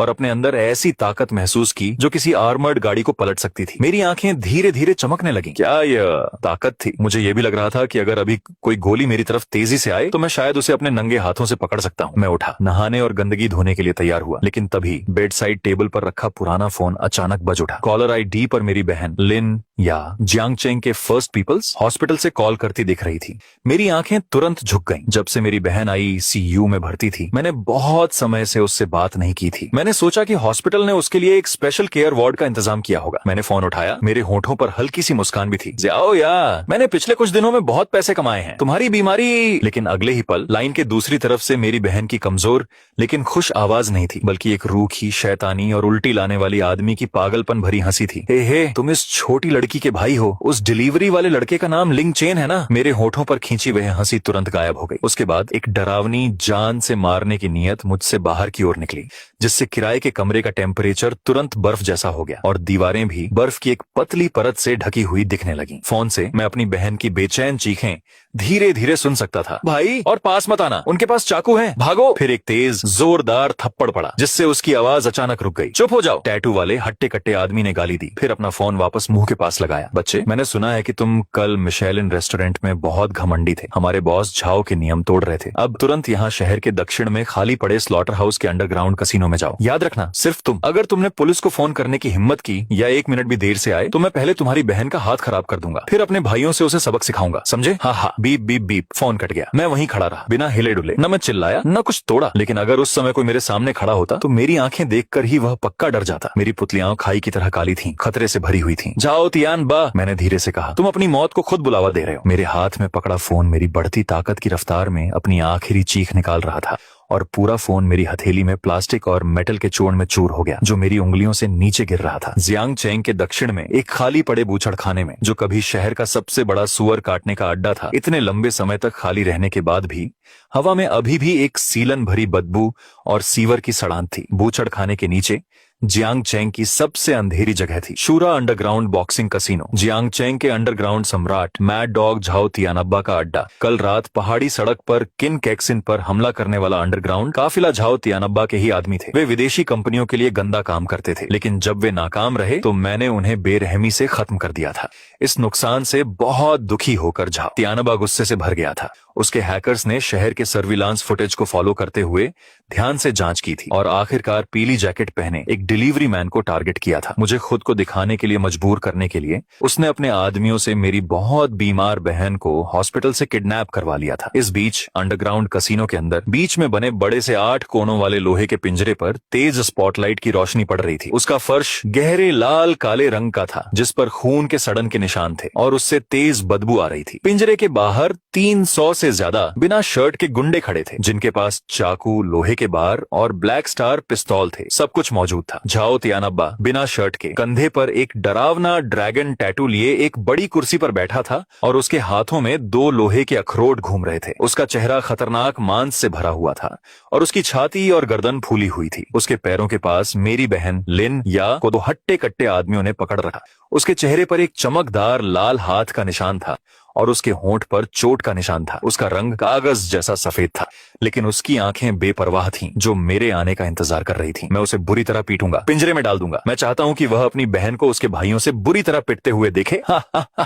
300 से ज्यादा लोग जोर जोर से हंसे। एक अजीब सा पागलपन था, लेकिन हंसी अभी शुरू ही हुई थी कि बूम! अंडरग्राउंड कसिनो के अंदर पामसेट मोटे 10 सेंटीमीटर मोटे भारी स्टील के ब्लास्ट डोर से अचानक एक डरावनी दबी हुई आवाज आई। सब लोग तुरंत स्तब्ध रह गए कि यह क्या हो रहा था। अगले ही पल बूम! एक और बार, पहले से भी ज्यादा ताकतवर। इस बार स्टील के दरवाजे के बीच से अंदर की तरफ एक बड़ा सा डेंट पड़ गया था और सबकी पलकें जोर जोर से फड़क रही थीं। इससे पहले कि वे कुछ कर पाते, बूम! पूरा ब्लास्ट डोर, जिसका वजन कई टन था, एक अजीब सी ताकत से फ्रेम से उड़ गया। स्टील का दरवाजा टूटी हुई पतंग की तरह 10 मीटर से ज्यादा दूर तक उड़ता हुआ भीड़ में जा घुसा और कई गुर्गे जो समय पर बच नहीं पाए, बिना चीखे ही जमीन पर कुचलकर ढेर हो गए। वहां मौत जैसा सन्नाटा छा गया। 300 से ज्यादा बदमाशों के चेहरों पर जो मुस्कान थी, वह अब डर और पूरी तरह से अविश्वास में बदल गई थी और उनकी आंखें बाहर निकलने को थीं। क्या यह इंसान भी है? एक आर्मर्ड गाड़ी भी इस दरवाजे को ऐसे नहीं तोड़ सकती। हवा में धूल और टूटे हुए मेटल के कण भरे हुए थे।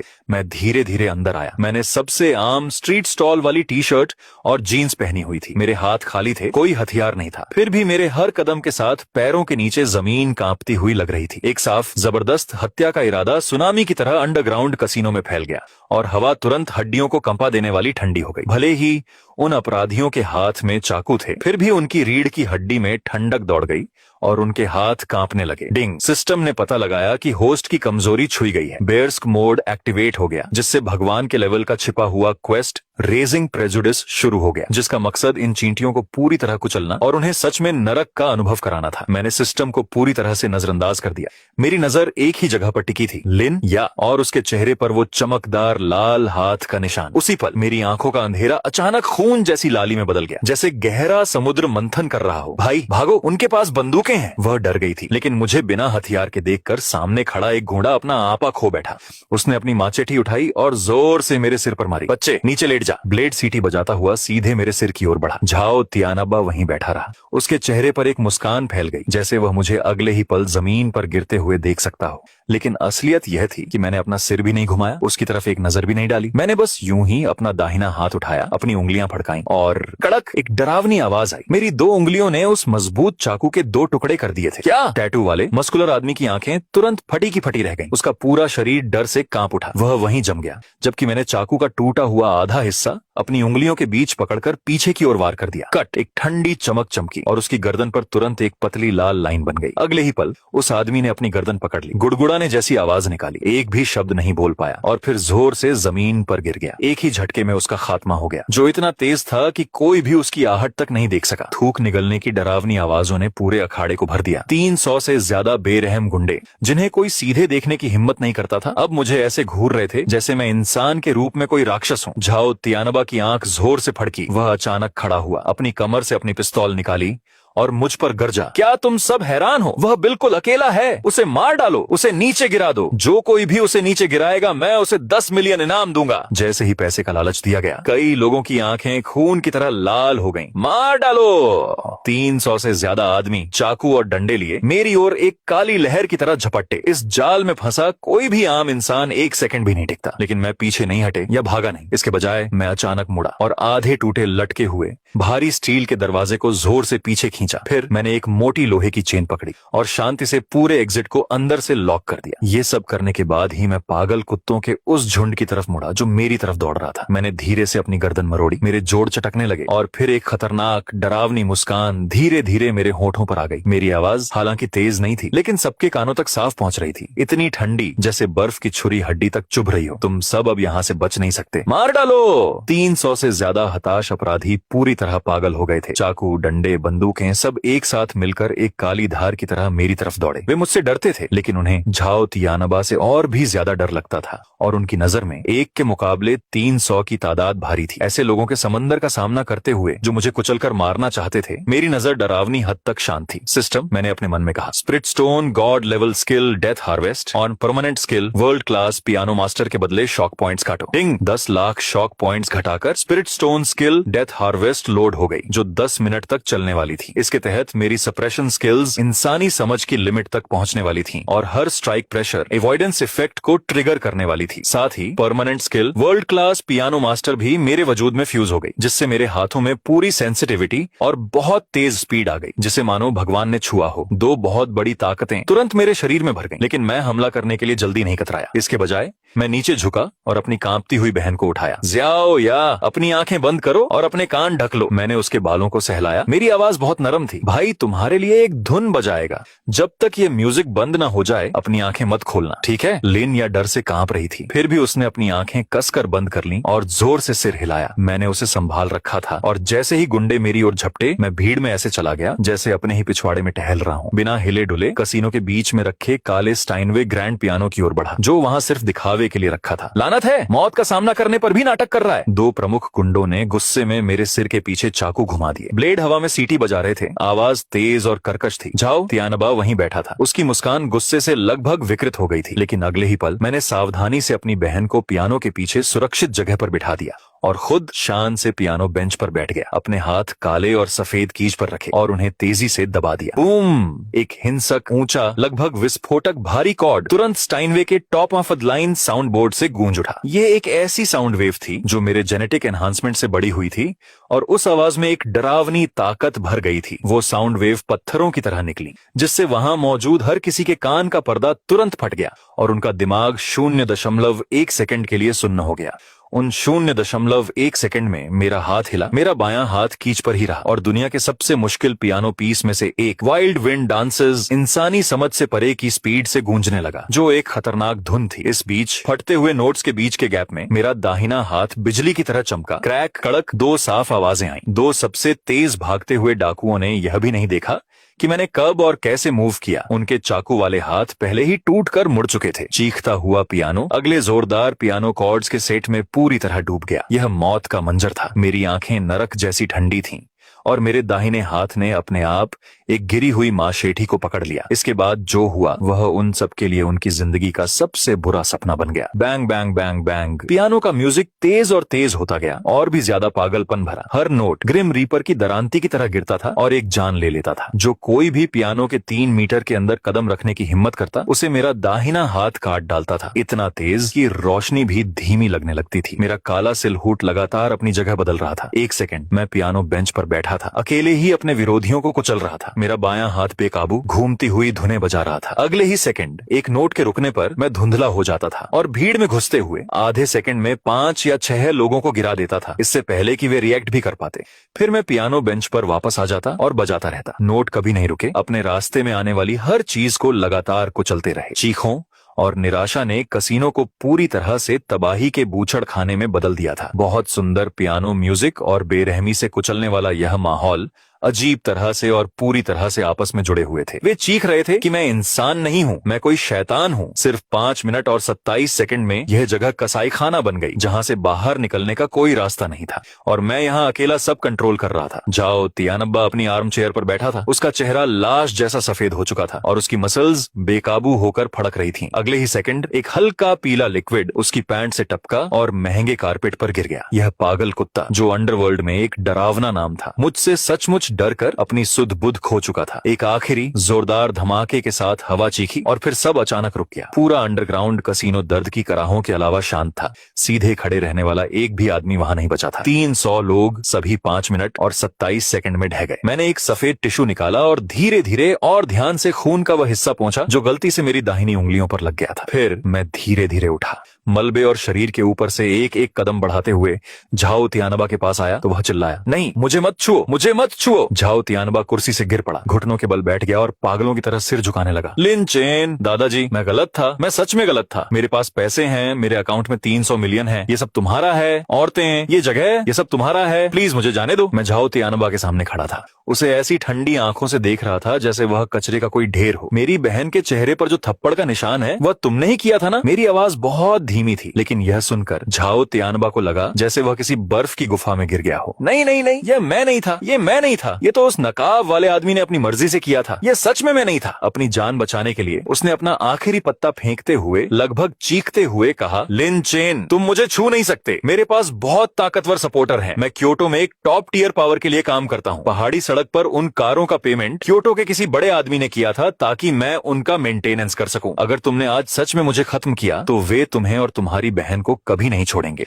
अपने उस सपोर्ट की बात करना ही उसकी आखिरी लाइफलाइन थी। उसकी नजर में क्योटो की टॉप टियर पावर शब्द किसी को भी डराने के लिए काफी थे, लेकिन यह सुनने के बाद मैं हिला तक नहीं। फिर मैंने अपना पैर उठाया और आराम से उसके दाहिने घुटने पर दे मारा। क्रैक! एक बहुत तेज चीख हवा में गूंज उठी और झाओ तियानब्बा ऐसे चिल्लाया जैसे कोई सुअर काटा जा रहा हो। उसकी आंखें बाहर निकल आईं, लेकिन बस इतना ही नहीं था। क्योटो की ताकतवर ताकतें, मैंने कहा। मेरी आवाज ठंडी और बिना किसी रहम के थी। मैं उनके खुद यहाँ आने का इंतजार करूंगा। फिर क्रैक क्रैक क्रैक 3 और स्टॉम्प पड़े, एकदम सही, तेज, बिना एक शब्द और बोले। झाओ तियानब्बा के हाथ पैर पूरी तरह पैरालाइज हो गए। उसके मेरिडियन खत्म हो गए। उसका पूरा शरीर मिट्टी के ढेर की तरह जमीन पर गिर गया।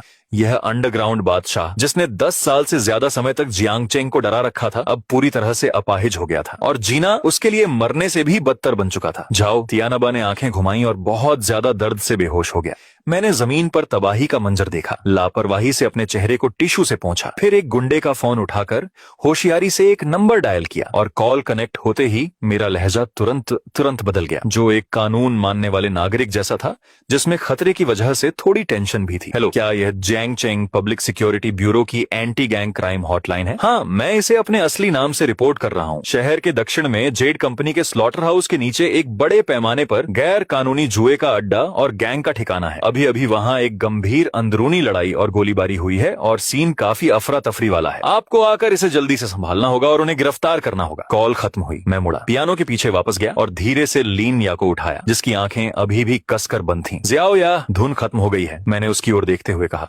मेरी आवाज हवा की तरह धीमी थी। चलो घर चलते हैं। और इससे पहले कि दूर के सायरन सच में बजने लगते, मैं अपनी छोटी बहन को गोद में लिए चुपचाप रात के अंधेरे में गायब हो गया। 15 मिनट बाद पुलिस की गाड़ियों के तेज सायरन शहर के दक्षिणी हिस्से के रात के आसमान में गूंजने लगे। पूरी 20 दंगा पुलिस की गाड़ियां लाल और नीली लाइटें जलाते हुए लोहे की धार की तरह खाली पड़े बूचड़खाने को घेर चुकी थीं। Jiang Cheng special police brigade का कैप्टन लेई हूँ, पूरी तरह से हथियारों से लैस और एक सब मशीन गन लिए हुए तुरंत बेसमेंट की ओर जाने वाले रास्ते में भागा। हिलना मत, हाथ सिर के पीछे रखो, नीचे झुक जाओ। हालांकि जब लेई हूँ और दर्जनों स्पेशल पुलिस ऑफिसर मुड़े हुए और टेढ़े मेढ़े स्टील के दरवाजे में घुसे, तो जो चीखें सबकी जबान पर थीं, वे सब उनके गले में ही अटक गईं। वहां मौत जैसा सन्नाटा छा गया। बस ऑफिसर्स की सांसों की आवाज आ रही थी। यह कोई गैंगस्टर फ्रॉड नहीं था, बल्कि एक तरफा बेरहम हमला था। 300 से ज्यादा लोग हथियारों से लैस होने के बावजूद बिना किसी अपवाद के एक इंसानी पिरामिड की तरह जमीन पर बेबस पड़े थे। इलाके के बीच में पियानो के बगल में झाओ तियानाबा, जो अंडरग्राउंड सम्राट था,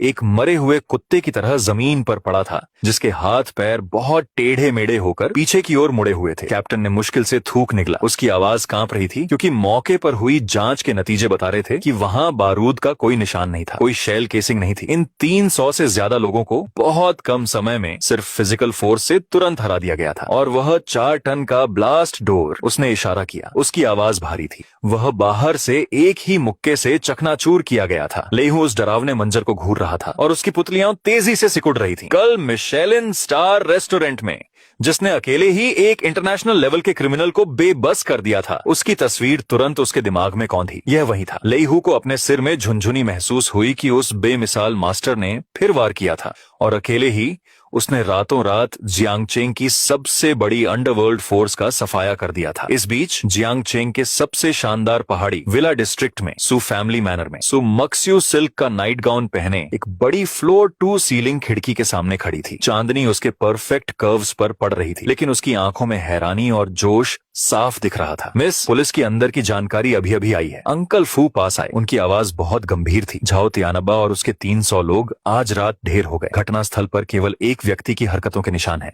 और ऐसा कहा जाता है कि वहां पियानो बजाने के निशान मिले हैं। यह वही होना चाहिए। सुमक्स्यू ने अपना वाइन ग्लास थामे हुए कहा, मुझे पता था, उनके जैसा देवता बादलों पर खड़ा होकर झाओ तियानाबा जैसे जोकर की ये हरकतें कैसे बर्दाश्त कर सकता है। मिस, एक और बात है, अंकल फू ने उसे एक एनक्रिप्टेड टैबलेट दी। आपने जो मुझे उस सज्जन की असली पहचान की जांच करने के लिए सु ग्रुप की शीर्ष हैकर टीम को लगाने कहा था, हमने सुरागों का पालन करते हुए नागरिक मामलों के ब्यूरो और टैलेंट मार्केट के डेटाबेस को खंगाला है। नाम लिनचेन, उम्र 22, बैकग्राउंड जियांग चेंग अनाथालय से, माता पिता का पता नहीं, अभी का काम Meituan delivery rider, part time training instructor. परिवार की हालत, एक छोटी बहन है लिन्या, जिसे गंभीर ल्यूकेमिया है और सर्जरी के लिए तुरंत बड़ी रकम चाहिए। पता, शहरी गांव पिंगान लेन नंबर 404 पर किराए का कमरा। ये रिज्यूमे जितना आम हो सकता है उससे भी ज्यादा आम है। अंकल फू ने आह भरी, मिस, लगता है हम सबने उसे गलत समझा है। हालांकि इस आदमी के पास जबरदस्त मार्शल आर्ट स्किल्स हैं, लेकिन उसका बैकग्राउंड बहुत दुखद है और वह शायद बस एक गरीब लड़का है। सुमक्स्यू ने अचानक मजाक उड़ाया और फाइल को ध्यान से देखते हुए टैबलेट टेबल पर फेंक दिया। अंकल फू, अपना दिमाग लगाओ। एक बेचारा लड़का जो लोन शार्क की वजह से परेशान है,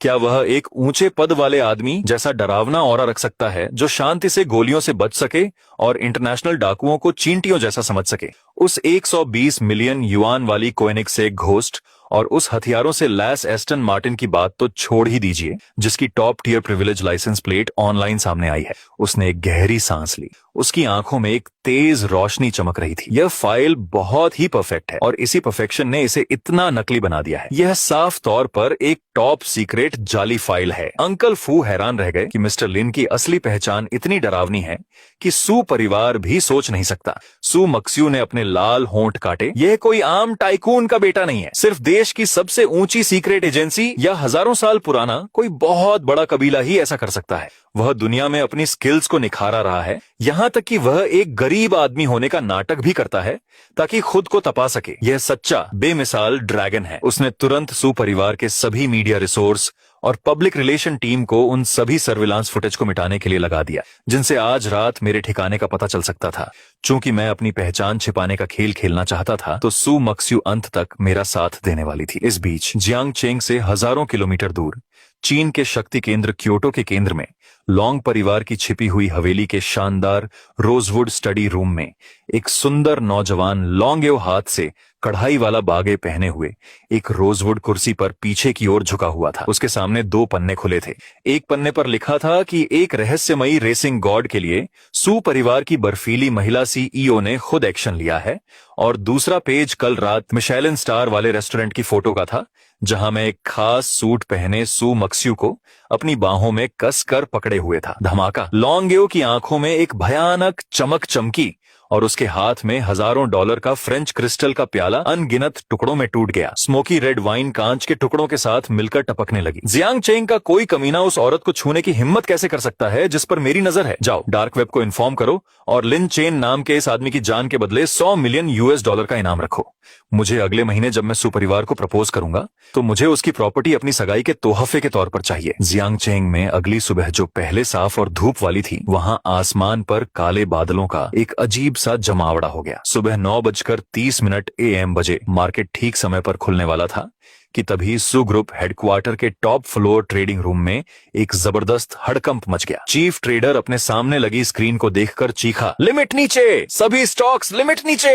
ओपनिंग बेल बजने के सिर्फ 3 सेकंड बाद सेल ऑर्डर 100 बिलियन से ज्यादा हो गए थे। उनके डिफेंस तुरंत टूट गए, कैपिटल पूल पूरी तरह से खाली हो गया और सू ग्रुप खत्म होने की कगार पर आ गया। 3 सेकंड में मार्केट वैल्यू का 30 बिलियन का बड़ा हिस्सा गायब हो गया। यह सिर्फ एक बिजनेस वॉर नहीं था, बल्कि एक बड़े डायमेंशन द्वारा एक छोटे डायमेंशन को पूरी तरह से कुचलने का क्रूर हमला था। उसी समय प्रेसिडेंट के ऑफिस में फोन लगातार बज रहा था, जैसे मौत की घंटी बज रही हो। मेरी असिस्टेंट बुरी खबर लेकर अंदर दौड़ी। जियांग चेंग के 4 बड़े बैंकों के प्रेसिडेंट ने एक साथ फोन किया। एक तरह लोन कॉन्ट्रैक्ट खत्म कर दिए और मांग की कि हम 2 घंटे के अंदर ब्रिज फाइनेंसिंग के 15 बिलियन युआन चुका दें। फिर खबर आई कि शहर के पश्चिम में उस 10 बिलियन युआन के लैंडमार्क प्रोजेक्ट के 30 बिल्डिंग मटेरियल सप्लायर कॉन्ट्रैक्ट तोड़ने पर 3 गुना पेनल्टी देने को तैयार हैं और साथ ही सप्लाई रोकने की घोषणा कर रहे हैं, जिससे कंस्ट्रक्शन पूरी तरह से बंद हो जाएगा। इसके तुरंत बाद पता चला कि 7 डिपार्टमेंट, टैक्सेशन, इंडस्ट्री और कॉमर्स, फायर की एक जॉइंट इन्वेस्टिगेशन टीम नीचे आ गई है और हमारे अंदरूनी अकाउंट्स को सीज करने की मांग कर रही है। एक के बाद एक बुरी खबरें इस ऑफिस में आ रही थी, जो जियांग चेंग में सबसे ऊंची ताकत का सिंबल है। सू मिंग बड़ी सी फर्श से छत तक ऊंची खिड़की के सामने खड़ी थी। ये कभी ताकतवर अरबों युआन की आइस क्वीन प्रेसिडेंट, जिसकी तारीफ अनगिनत लोग करते थे, अब लगभग पूरी तरह पीली पड़ गई थी। उसने अपने होंठ कस कर काटे। उसके मुंह के कोने से थोड़ा सा खून रिस रहा था, फिर भी वह दर्द से पूरी तरह बेखबर लग रही थी। मिस मास्टर फू उसके पीछे खड़े थे। उनके चेहरे पर आंसू बह रहे थे, उनकी आवाज कांप रही थी। पता चल गया, ये क्योटो है। ये क्योटो का वह अनजान टॉप का आदमी लॉन्ग जिया है, जिसने अपना कदम बढ़ा दिया है। लॉन्ग जिया का नाम सुनकर सू मिंग का शरीर अचानक कांप उठा। उसकी आंखों में बेबसी और डर की एक झलक दिखाई दी। क्योटो का लॉन्ग जिया चीन में फिल्म और टेलीविजन टाइकून का असली नेशनल प्रोटेक्टर। अगर सू जिया सिर्फ जियांग चेंग का एक लोकल गुंडा था, तो लॉन्ग जिया चीन में पावर के टॉप पर कुंडली मारे बैठा एक ड्रैगन था, जो आसमान को निगल सकता था। उसके एक पैर के धक्के से लॉन्ग जिया की पूरी चीनी इकोनॉमी हिल जाएगी। लॉन्ग जिया के सबसे बड़े बेटे लॉन्गेव ने पहले ही अपने इरादे बता दिए थे। मास्टर फू ने आंखें घुमाई। उनकी आवाज में उनका डर मुश्किल से छिपा था। उन्होंने कहा कि जिस औरत को उसने चुना है, उस पर कोई दाग नहीं लगने दिया जाएगा। वह चाहता था कि पूरा सू ग्रुप लिन चेन नाम के उस जवान आदमी के साथ दफना दिया जाए। जब तक क्या? सू मिंग की उंगलियां कसकर भींच गईं।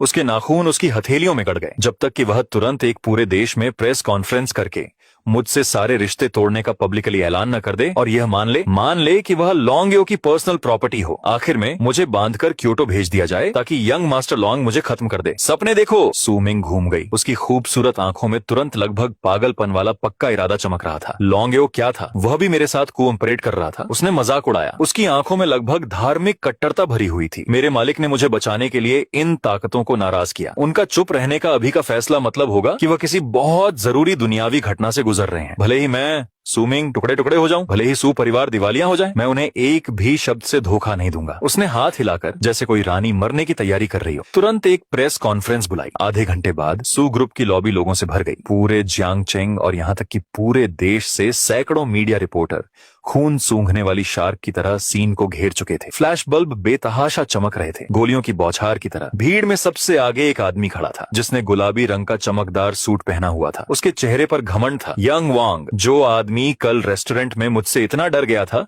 कि उसने अपनी पैंट गीली कर दी थी, आज वह बिल्कुल अलग लग रहा था, क्योंकि अब वह जियांगचेंग के दिल में लॉन्ग परिवार का कुत्ता था। सू मिंग, दिखावा बंद करो। यंग वांग माइक्रोफोन पकड़े हुए घमंड से हंसा।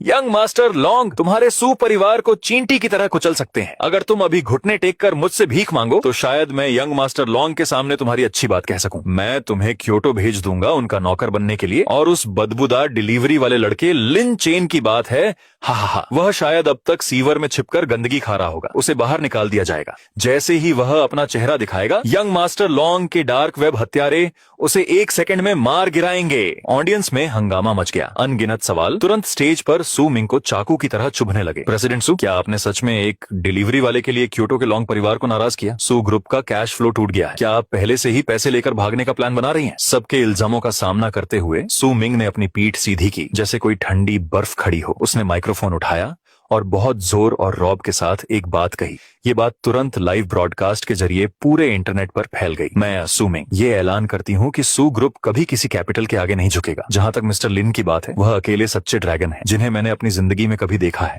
आप लोग बस ये नहीं समझते कि वह कितने महान है। अगर आप लड़ना चाहते हैं तो लड़ें। मैं सू मिंग आखिर तक लड़ूंगी। उसी समय जियांगचेंग के सबसे भीड़भाड़ वाले सी BP चौराहे पर एक थोड़ी टूटी फूटी पीली मेituan इलेक्ट्रिक स्कूटी लेकर मैं रेड लाइट पर चुपचाप खड़ा था, अपनी सिग्नेचर पीली वेस्ट पहने हुए। मेरा एक पैर जमीन पर टिका था। पीछे की सीट पर एक ताजा उठाया हुआ डिलीवरी बॉक्स रखा था। मैंने थोड़ा ऊपर देखा। चौराहे पर सैकड़ों मीटर ऊंची बड़ी LED स्क्रीन पर सू ग्रुप की प्रेस कॉन्फ्रेंस का लाइव ब्रॉडकास्ट हो रहा था। सू मिंग का पीला लेकिन पक्का इरादा वाला चेहरा और ये शब्द, वह अकेला सच्चा ड्रैगन है जिसे मैंने इस जिंदगी में कभी देखा है, साफ मेरे कानों तक पहुंचे। उसी समय मैंने यंग वांग की घमंडी पागलों जैसी बातें सुनी कि वह बदबूदार डिलीवरी वाला बहुत पहले सीवर में छिप गया था। चौराहे के आसपास लग्जरी कारों में और फुटपाथ पर अनगिनत पैदल चलने वाले लोग स्क्रीन की तरफ इशारा करके खुशी से हंस रहे थे। यह अरबपति बिजनेस वुमन सच में पागल है। वह एक डिलीवरी वाले के लिए क्योटो से टक्कर लेने के लिए खड़ी हो गई। और वह लड़का, वो तो पक्का कायर है। इतनी बड़ी घटना के बाद उसने आवाज निकालने की हिम्मत नहीं की। ये बातें सुनकर मैं चुप रहा, लेकिन मेरी गहरी तारे जैसी आंखें धीरे धीरे सिकुड़ गईं। अचानक सब कुछ जैसे थम सा गया। मेरे टूटे फूटे इलेक्ट्रिक स्कूटर से मौत का एक डरावना असली साया निकला जो चारों तरफ फैल गया। आसपास का टेम्परेचर तुरंत बर्फीले लेवल तक गिर गया। मेरे सबसे पास जो रोल्स रॉयस कार थी, उसके मालिक को ऐसा लगा जैसे किसी अनदेखे बर्फीले हाथ ने उसके दिल को जकड़ लिया हो। उसकी सांस फूलने लगी थी। उसने घबराहट में एक्सीलेटर दबा दिया और कार बिजली के खंभे से टकराते टकराते बची। मैंने अपनी आंखें थोड़ी घुमाई। मेरे होठों पर एक डरावनी मुस्कान खेल रही थी। जिस औरत को मैं बचा रहा हूँ वह इतनी इमोशनल हो गई है, ऐसा लगता है कि कुछ लोग सच में जीने से थक गए हैं। ठीक उसी पल मेरे दिमाग में लंबे समय से गायब बहुत शानदार और ठंडी सिस्टम नोटिफिकेशन की आवाज एक पुरानी घंटी की तरह गूंजी। डिंग, पता चला कि एक टॉप टियर औंधरा वाली औरत बर्बाद होने वाली है। होस्ट की इज्जत के लिए एक बड़ी चुनौती का पता चला। डिंग, एक जबरदस्त चेन ऑर्डर शुरू हुआ। $1 ट्रिलियन ग्रुप का चेयरमैन अपॉइंट किया गया। सू ग्रुप 99वीं मंजिल, number 1, supreme board meeting room. यहाँ की हवा इतनी दमघोंटू थी कि कोई भी पानी में भीग जाए। 15 मीटर लंबी रोजवुड कॉन्फ्रेंस टेबल के सामने सू ग्रुप के 12 कोर शेयर होल्डर और सीनियर एग्जीक्यूटिव बैठे थे। लेकिन अब ये बड़े बुजुर्ग जो कभी सू मिंग का हर हुक्म मानते थे, उनकी आंखें झुकी हुई थीं। उनकी निगाहें बेपरवाही और लालच से भरी हुई थीं। और सू मिंग के सामने कोई ऐसा बैठा था जिसे वहां नहीं होना चाहिए था। यंग वांग, उसके पीछे लॉन्ग परिवार के 2 ताकतवर मार्शल आर्ट मास्टर खड़े थे। उनकी कनपटी फूली हुई थी और उनका खून नस नस में उछल रहा था।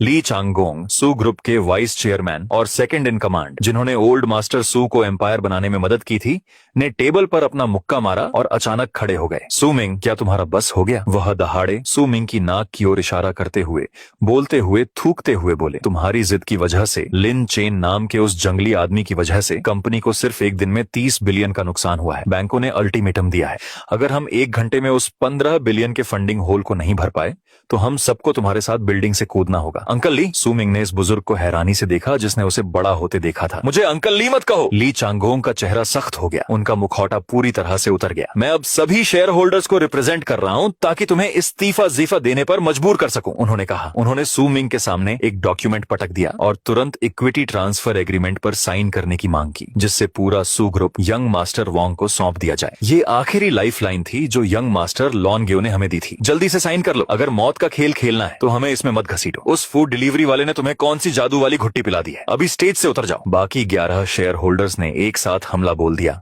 और तरह तरह के बुरे शब्दों की बौछार कर दी। असली कैपिटल और जिंदगी और मौत के सामने इंसानियत की बदसूरती सबके सामने आ गई थी। यंग वोंग अपनी कुर्सी पर पैर ऊपर करके मुंह में सिगार लिए धुएं का एक कष्ट छोड़ते हुए कमीनी आवाज निकाल रहा था। सुना प्रेसिडेंट सू, यही वो कंपनी है जिसे आप बहुत चाहती थी। उसने सू मिंग को देखा, उसकी आवाज बुरी और घमंडी थी। साइन कर लो, आज रात तुम लॉन्ग शाओ की रखैल बन जाओगी। और उस लिन चेन की बात है, वह शायद अभी किसी कूड़ेदान के पास घुटनों के बल बैठकर खाना मांग रहा होगा। हा। सू मिंग ने अपने सामने रखे ट्रांसफर एग्रीमेंट को देखा। उसके हाथ बर्फ जैसे ठंडे थे, उसके नाखून उसकी हथेलियों में गहरे कट गए थे। वह हार गई थी। इतनी बड़ी हार के सामने बिजनेस के सारे तरीके बेकार और मजाकिया लग रहे थे। मिस्टर लिन, सू मिंग बेकार है। मैं आपके एसेट्स की भी रक्षा नहीं कर सकी। अगर आप सच में कोई छिपे हुए शहंशाह हैं तो प्लीज खुद को मत दिखाना। लॉन्ग परिवार की नींव बहुत डरावनी है। उसने निराशा में अपनी आंखें बंद कर ली। उसके परफेक्ट चेहरे पर घबराहट में एक आंसू बह निकला। उसका हाथ कांप रहा था जब उसने टेबल पर रखा असली सोने का पेन उठाया, जिसकी निब धीरे धीरे एग्रीमेंट की ओर बढ़ रही थी। यंग वोंग की आंखें खुशी से चमक उठी। ली चांगगोंग और गद्दारों ने भी राहत की सांस ली, जैसे सब कुछ सुलझ गया हो। लेकिन जैसे ही सू मिंग का पेन कागज को छूने वाला था, एक भयानक धमाका हुआ, जैसे कोई मिसाइल फटी हो जिसने 1000 पाउंड वजन वाले और पूरी तरह से पत्थर और लकड़ी से बने बड़े ब्लास्ट प्रूफ कॉन्फ्रेंस रूम के दरवाजे को जोर से तोड़ दिया। पूरी 30 सेंटीमीटर मोटी लॉर्ड बेयरिंग दीवार तुरंत टूट गई। लकड़ी और ईंट के टुकड़े कॉन्फ्रेंस रूम में गोलियों की तरह उड़कर आ गए।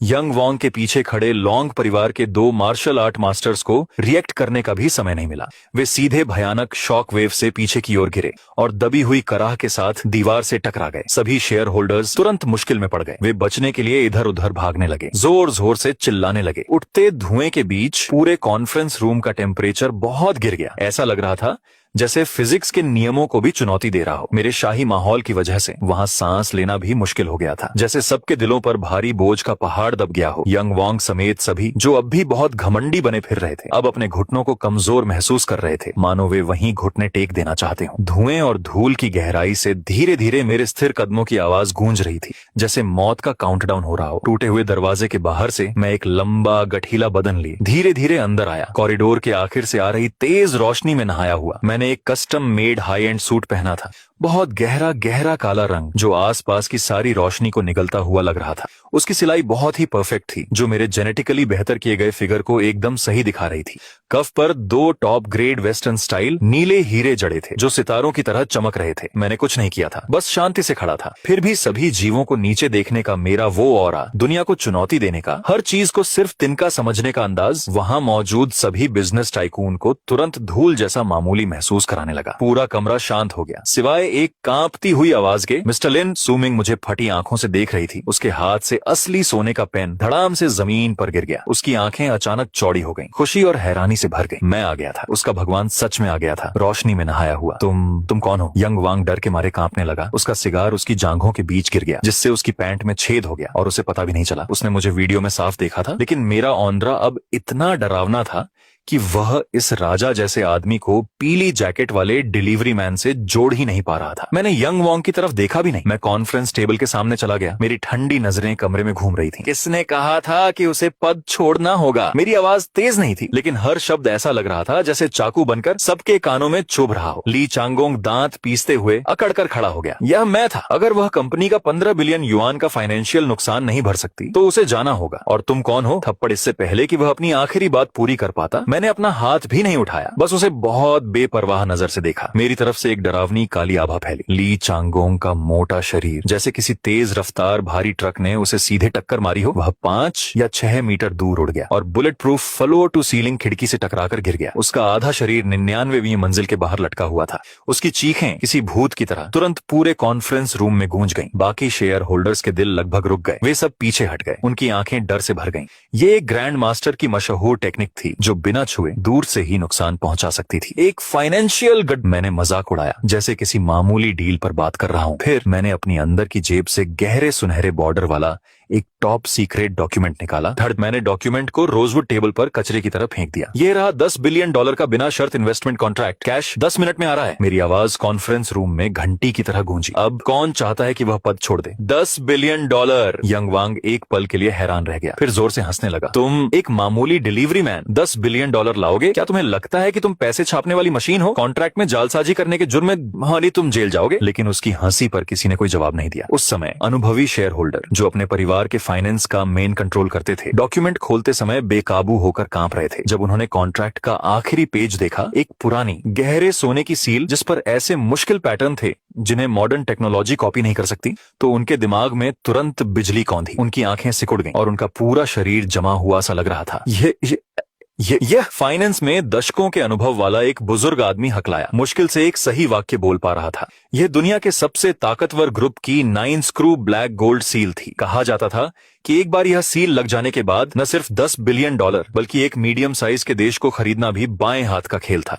यह सिर्फ एक कॉन्ट्रैक्ट नहीं था, यह ग्लोबल फाइनेंशियल दुनिया में सबसे बड़ा पावर पास था। जो शेयर होल्डर अभी अभी तख्ता पलट की मांग कर रहे थे, इस सील को देखकर उनके पैर ढीले पड़ गए। पूरा 99वीं मंजिल का VIP कॉन्फ्रेंस रूम अजीब तरह से शांत था। सभी पुराने share holder 9 screw black gold seal वाले टॉप सीक्रेट कॉन्ट्रैक्ट को घूर रहे थे। उनकी आत्माएं जैसे शरीर छोड़ चुकी थीं। यंग वांग का चेहरा मौत जैसा पीला पड़ गया था। वह अब भी पागलों की तरह चिल्ला रहा था, नकली, बिल्कुल नकली। $10 बिलियन का क्रॉस बॉर्डर ट्रांसफर अकेले स्टेट एडमिनिस्ट्रेशन और निफोर्स ऑफ फॉरेन एक्सचेंज के रिव्यू में ही आधा महीना लग जाएगा। इसके जैसे मामूली डिलीवरी मैन का ऐसा रसूख कैसे हो सकता है? तभी कॉन्फ्रेंस रूम का दरवाजा जोर से फिर से खोला गया। सू ग्रुप का चीफ फाइनेंशियल ऑफिसर, जो वॉल स्ट्रीट से लौटा 50 साल का फाइनेंशियल एलीट था, दौड़कर अंदर आया। उसका एक जूता भी गायब था और वह हाथ में एक रिपोर्ट कसकर पकड़े हुए था। ये आ गया, ये आ गया। वह तब तक चिल्लाता रहा जब तक उसका गला बैठ नहीं गया। उसके चेहरे पर आंसू बह रहे थे। मिस सू, अभी city bank, Swiss international bank और JP मॉर्गन चेस, दुनिया के 3 टॉप इन्वेस्टमेंट बैंकों ने एक साथ हमारे ओवरसीज कॉर्पोरेट अकाउंट में सबसे ऊंचे लेवल के टैक्स फ्री फंड के $10 बिलियन डाले हैं। ये 70 बिलियन RMB से ज्यादा है। बूम! ये शब्द एक वज्र की तरह नीचे गिरे। यंग वांग की पागलपन भरी मुस्कान तुरंत जम गई। अगले ही पल उसके पैर कांपने लगे और पीले रंग के लिक्विड की एक धार उसकी जांघों के बीच से बहने लगी। ढप वह जमीन पर घुटनों के बल बैठ गया। उसकी आंखें लगभग बाहर निकल आईं। नहीं, नामुमकिन, यह नामुमकिन है। धप धप धप धप। ली चांगगोंग के नेतृत्व में करीब 1 दर्जन गद्दार, जो इस भयानक दबाव को और नहीं झेल पाए, मेरे सामने घुटनों के बल झुक गए। पागलों की तरह सिर पटक कर गिड़गिड़ाने लगे, हम अंधे थे, प्लीज बस हमें जाने दीजिए। मैं वहां भगवान की तरह ठंडा खड़ा रहा। उनकी तरफ देखने की भी जहमत नहीं उठाई। बस एक ही शब्द बोला, बाहर निकलो। सू मिंग ने तुरंत रिएक्ट किया और तुरंत सिक्योरिटी को ऑर्डर दिया कि इन सभी गद्दारों को, जिन्होंने कंपनी को धोखा दिया था, बिल्डिंग से बाहर निकाल दिया जाए। यंग वांग से अच्छी तरह निपटा जाना था और उसे वांग परिवार के कंपाउंड में वापस फेंक दिया जाना था। जल्द ही कॉन्फ्रेंस रूम चीख पुकार से भर गया। थोड़ी ही देर में सबको बाहर निकाल दिया गया। तभी जमीन पर पड़ा यंग वांग का फोन अचानक लगातार बजने लगा। कॉलर आईडी पर क्योटो लॉन्ग योदा शाओ दिखा। सुमिंग के चेहरे के भाव थोड़े बदले, लेकिन मैं शांत रहा। मैंने पास जाकर फोन की स्क्रीन पर पैर रखा, लेकिन उसे तोड़ा नहीं, बल्कि पैर की ठोकर से स्पीकर फोन का बटन दबा दिया और कॉल कनेक्ट हो गई। लॉन्गयो की घमंडी आवाज, जो बेहद अहंकार से भरी थी, तुरंत सुनाई दी। क्या सू परिवार की उस कुतिया ने साइन कर दिया? लिन चेन नाम का वो घटिया आदमी? तुम बहुत बकवास करते हो, मैंने कहा। अपनी पैंट की जेब में हाथ डाले मेरे होठों पर एक ठंडी मुस्कान खेल रही थी। लॉन्गयो, बस इतना ही? तुम्हारा कुत्ता खत्म हो गया। लाइन के दूसरी तरफ की आवाज अचानक बंद हो गई। उसके बाद एक डरावनी खामोशी हवा में फैल गई। तुम लिन चेन हो, लगता है तुम्हें पता ही नहीं है कि तुमने किस तरह की ताकत के साथ पंगा लिया है। ये मत सोचो कि तुम सू परिवार को सिर्फ इसलिए बचा सकते हो क्योंकि तुम्हारे पास कुछ $100 बिलियन है। मेरे लॉन्ग परिवार ने वॉल स्ट्रीट के सबसे बेरहम शॉर्ट सेलिंग कंसोर्टियम के साथ हाथ मिला लिया है। अब 150 बिलियन के इंटरनेशनल फंड्स ने सू ग्रुप के स्टॉक मार्केट को पूरी तरह से घेर लिया है। तो क्या हुआ अगर तुम्हारे पास बहुत सारा पैसा है? मैं तुम्हें और सू मिंग को फाइनेंशियल मार्केट में पूरे चीन के सामने कुचल दूंगा। मैं तुम्हें यह देखने दूंगा कि तुम्हारे स्टॉक्स बेकार कागज के टुकड़ों में कैसे बदल जाते हैं। बीप कॉल खत्म हो गई। कुछ गड़बड़ है। सीएफओ अपने टैबलेट पर ऊपर नीचे होते स्टॉक मार्केट चार्ट को घूरते हुए लगभग हताश होकर चीख पड़ा, मिस सू, मिस्टर लिन, कुछ गड़बड़ है। वॉल स्ट्रीट कंसोर्टियम ने एक आत्मघाती शॉर्ट सेलिंग अटैक किया है। उन्होंने 100 गुना गैर कानूनी लेवरेज का इस्तेमाल किया है। सेल ऑर्डर सुनामी की तरह नीचे गिर रहे हैं। हमारे स्टॉक की कीमत डेली लिमिट से नीचे मजबूती से टिकी हुई थी। 10 बिलियन यूएस डॉलर के साथ भी इस बहुत मुश्किल इंटरनेशनल फाइनेंशियल घेराबंदी के तहत यह 1 घंटे भी नहीं टिकने वाली थी। फंड पूरी तरह से खत्म हो जाते और गायब हो जाते। फाइनेंशियल घेराबंदी। मेरी आंखों में एक ठंडी नफरत की झलक दिखी। मैंने अपना हाथ उठाया, अपने सूट का एक बटन खोला और सीधे कॉन्फ्रेंस रूम में बड़ी स्क्रीन और ट्रेडिंग कंसोल की ओर चल दिया। सिस्टम टेम्पररी स्किल्स के बदले God level financial trader and hacker emperor. 3 million shock points काटे गए। गॉड लेवल फाइनेंशियल ट्रेडर को मिला दिया गया है। होस्ट के दिमाग की कंप्यूटिंग स्पीड दुनिया के सबसे एडवांस्ड क्वांटम कंप्यूटर को पार कर जाएगी। आप सभी फाइनेंशियल कानूनों का सार देख पाएंगे। हैकर एम्परर को मिला दिया गया है। जहां भी इंटरनेट है आप भगवान हैं। बूम! मेरी आंखों में डेटा की एक बड़ी लहर तेजी से चमकी। मैं ट्रेडिंग सीट पर बैठा और लाइव ब्रॉडकास्ट सिग्नल को इस बड़ी स्क्रीन पर स्विच कर दिया। मेरा लहजा शांत था, जैसे मैं किसी छोटी सी बात पर बात कर रहा हूँ। स्क्रीन लाइव करो। क्या? पीआर डायरेक्टर अचानक घबराते हुए बोले, मिस्टर लिन, अगर आप ऐसा करेंगे तो इंटरनेट पर करोड़ों स्टॉक इन्वेस्टर हमें पूरी तरह से बर्बाद होते देखेंगे। मैंने कहा, स्विच कर लो। मेरी आवाज तेज नहीं थी, लेकिन वह जबरदस्त दबाव इतना ज्यादा था कि कोई उसे मना भी नहीं कर सका। 3 सेकंड बाद इंटरनेट पर सबसे बड़े लाइव स्ट्रीमिंग प्लेटफॉर्म की स्क्रीन एक साथ चमकी। सू ग्रुप का स्टॉक मार्केट इंडेक्स और कंट्रोल पैनल पर बैठी मेरी पीठ करोड़ों दर्शकों के सामने आ गई। पूरा इंटरनेट तुरंत हिल गया। अरे बाप रे, ये कौन है? ये तो रहस्यमयी यंग मास्टर लिन है। कितना कूल है। वह क्या करने वाला है? वह पूरे इंटरनेट के सामने खुद मार्केट को मैनेज करने वाला है। क्या वह पागल है? उसका दुश्मन wall street Bloodstone sanctions group है। सब खत्म हो गया। सू ग्रुप ने पूरी तरह हार मान ली है। देश भर के स्टॉक होल्डर, बड़े फाइनेंशियल इंस्टीट्यूशन के ट्रेडर और अनगिनत लोग अपनी स्क्रीन को ध्यान से देख रहे थे और उसी पल मेरे हाथ कीबोर्ड पर पड़े। वॉल स्ट्रीट के भेड़िए, मैंने मन ही मन मजाक उड़ाया। आज मैं तुम सबको हंस के बना दूंगा। थप पहला की स्ट्रोक बजा। उसके बाद की स्ट्रोक्स की एक डरावनी धुंधली स्पीड आई। ये ऐसी स्पीड थी जिसे कोई आम इंसान हासिल नहीं कर सकता था। कीबोर्ड की आवाजें मूसलाधार बारिश की तरह फट पड़ी। उंगलियों का घर्षण इतना तेज था कि उससे धुएं का एक हल्का गुब्बार भी बनने लगा। हर की स्ट्रोक के साथ हवा में हल्की सोनिक बूम गूंज रही थी। चाकू की तरह स्क्रीन पर डेटा इस तरह से बेतहाशा ऊपर नीचे होने लगा कि इसने पूरी तरह से फाइनेंशियल कॉमन सेंस को चुनौती दे दी। लाल ऑर्डर जो झरने की तरह नीचे गिर रहे थे, अचानक एक विशाल हरे रंग के बाएं ऑर्डर से टकरा गए। $5 बिलियन का फंड खरीदने पर पूरी तरह से लगा हुआ लिमिट डाउन को खत्म कर रहा था। मेरी उंगलियों का वार बाजार में गाजर मूली काटने जैसा ठंडा और सटीक था। यह कैसे हो सकता है? वॉल स्ट्रीट के एक सीक्रेट सर्वर रूम में सुनहरे बालों और नीली आंखों वाले कई टॉप टियर ट्रेडर्स स्क्रीन को घूर रहे थे। उनकी आंखें लगभग बाहर निकल रही थीं। उसने कवर के लिए पोजीशन साइजिंग का इस्तेमाल नहीं किया। वह सीधे ब्रूट फोर्स से हमें काटने आया है। इसे तोड़ दो, 100 गुना लेवरेज, इसे कुचल दो। लेकिन अगले ही सेकंड मेरे होंठों पर धीरे धीरे एक ठंडी मुस्कान आ गई। फाइनेंशियल वॉरफेयर डेटा के बारे में है। लेकिन क्या होगा अगर सामने कोई हैकर किंग हो? नादान। मैंने हल्के से एंटर दबाया। एक इनविजिबल ट्रोजन हॉर्स जैसे जिंदा हो उठा हो, लाइट की स्पीड से नेटवर्क केबल के रास्ते वापस गया, सीधे wall street Bloodstone capital group के ओवरसीज सर्वर की ओर बढ़ा। Beep beep beep beep. Wall street server room में तुरंत सबसे ऊंचा रेड अलर्ट बज उठा। धत तेरे की, हमारा फायरवॉल टूट गया है। भगवान, ये कैसा मॉन्स्टर कोड है? हम इसे रोक नहीं सकते। हम इसे बिल्कुल नहीं रोक सकते। ये बहुत बुरा है। मार्जिन डिपॉजिट वाले स्विस बैंक अकाउंट से छेड़छाड़ की जा चुकी थी। उनका फंड्स, उनका कैपिटल पूल तेजी से खाली हो रहा था। सीन वापस जियांग चेंग पर आया। मैंने अचानक कीबोर्ड से अपने हाथ हटा लिए। बूम! सू ग्रुप की बड़ी स्क्रीन पर के लाइन चार्ट। थोड़ी देर की शांति के बाद अचानक एक ड्रैगन की तरह जाग उठा जो हजारों सालों से सोया हुआ हो। जबरदस्त जोर के साथ यह चार्ट डरावने 90 डिग्री एंगल पर सीधे ऊपर गया। तुरंत लिमिट को भेदते हुए अपर लिमिट को लॉक कर दिया। लिमिट डाउन से लिमिट अप तक, आसमान से धरती तक, इसमें सिर्फ 1 मिनट लगा। और इससे भी ज्यादा डरावनी बात यह थी कि वॉल स्ट्रीट अकाउंट से कई आधिकारिक अनाउंसमेंट लाइव ब्रॉडकास्ट स्क्रीन के किनारे पर पॉपअप होने लगे। ब्लडस्टोन कैपिटल ग्रुप का मार्जिन 0 पर पहुंचने के कारण उसे डिफॉल्टर घोषित कर दिया गया और अपनी पोजीशन बंद करने के लिए मजबूर होना पड़ा। पूरा इंटरनेट एक पल के लिए शांत हो गया। अगले ही पल यह फट पड़ा। अरे बाप रे, अरे बाप रे, अरे बाप रे, वॉल स्ट्रीट के एक टॉप फाइनेंशियल ग्रुप के खिलाफ सिर्फ 1 मिनट में पलटवार। ये तो ऐसा है जैसे कोई भगवान धरती पर उतर आया हो। ये बहुत बेरहम है। इसने न सिर्फ स्टॉक प्राइस बढ़ाया बल्कि इंटरनेट के जरिए उनके एसेट्स का दूसरा हिस्सा भी छीन लिया। एक भगवान का जन्म हुआ है। आज से चीनी स्टॉक गॉड का जन्म हुआ है। सभी बड़ी ब्रोकरेज ब्रांच में अनगिनत पुराने स्टॉक मार्केट इन्वेस्टर खुशी से रो पड़े। कुछ तो स्क्रीन के सामने झुक भी गए। इस बीच हजारों मील दूर क्योटो में लोंग परिवार के शानदार अंडरग्राउंड फाइनेंशियल कमांड सेंटर में लोंगेओ अपने सामने लगी बड़ी एलसीडी स्क्रीन को ध्यान से देख रहा था। उसका शरीर बुरी तरह कांप रहा था। उसके कभी ध्यान से संवार कर बनाए हुए बाल अब बिखरे हुए थे। स्क्रीन पर लोंग परिवार ने सू ग्रुप पर हमला करने के लिए जो 6 बिलियन यूएस डॉलर इस्तेमाल किए थे वे तेजी से जीरो हो रहे थे। 1 बिलियन, 50 मिलियन, 10,000, 0 टोटल लिक्विडेशन। अचानक उसके गले में खून का घूंट भर आया और अपने सभी भरोसेमंद साथियों के सामने लोंगेओ ने मुंह भर खून खांस दिया। ऐसा लगा जैसे उसकी रीढ़ की हड्डी ही टूट गई हो और वह अपने महंगे लेदर सोफे पर बेदम होकर गिर पड़ा।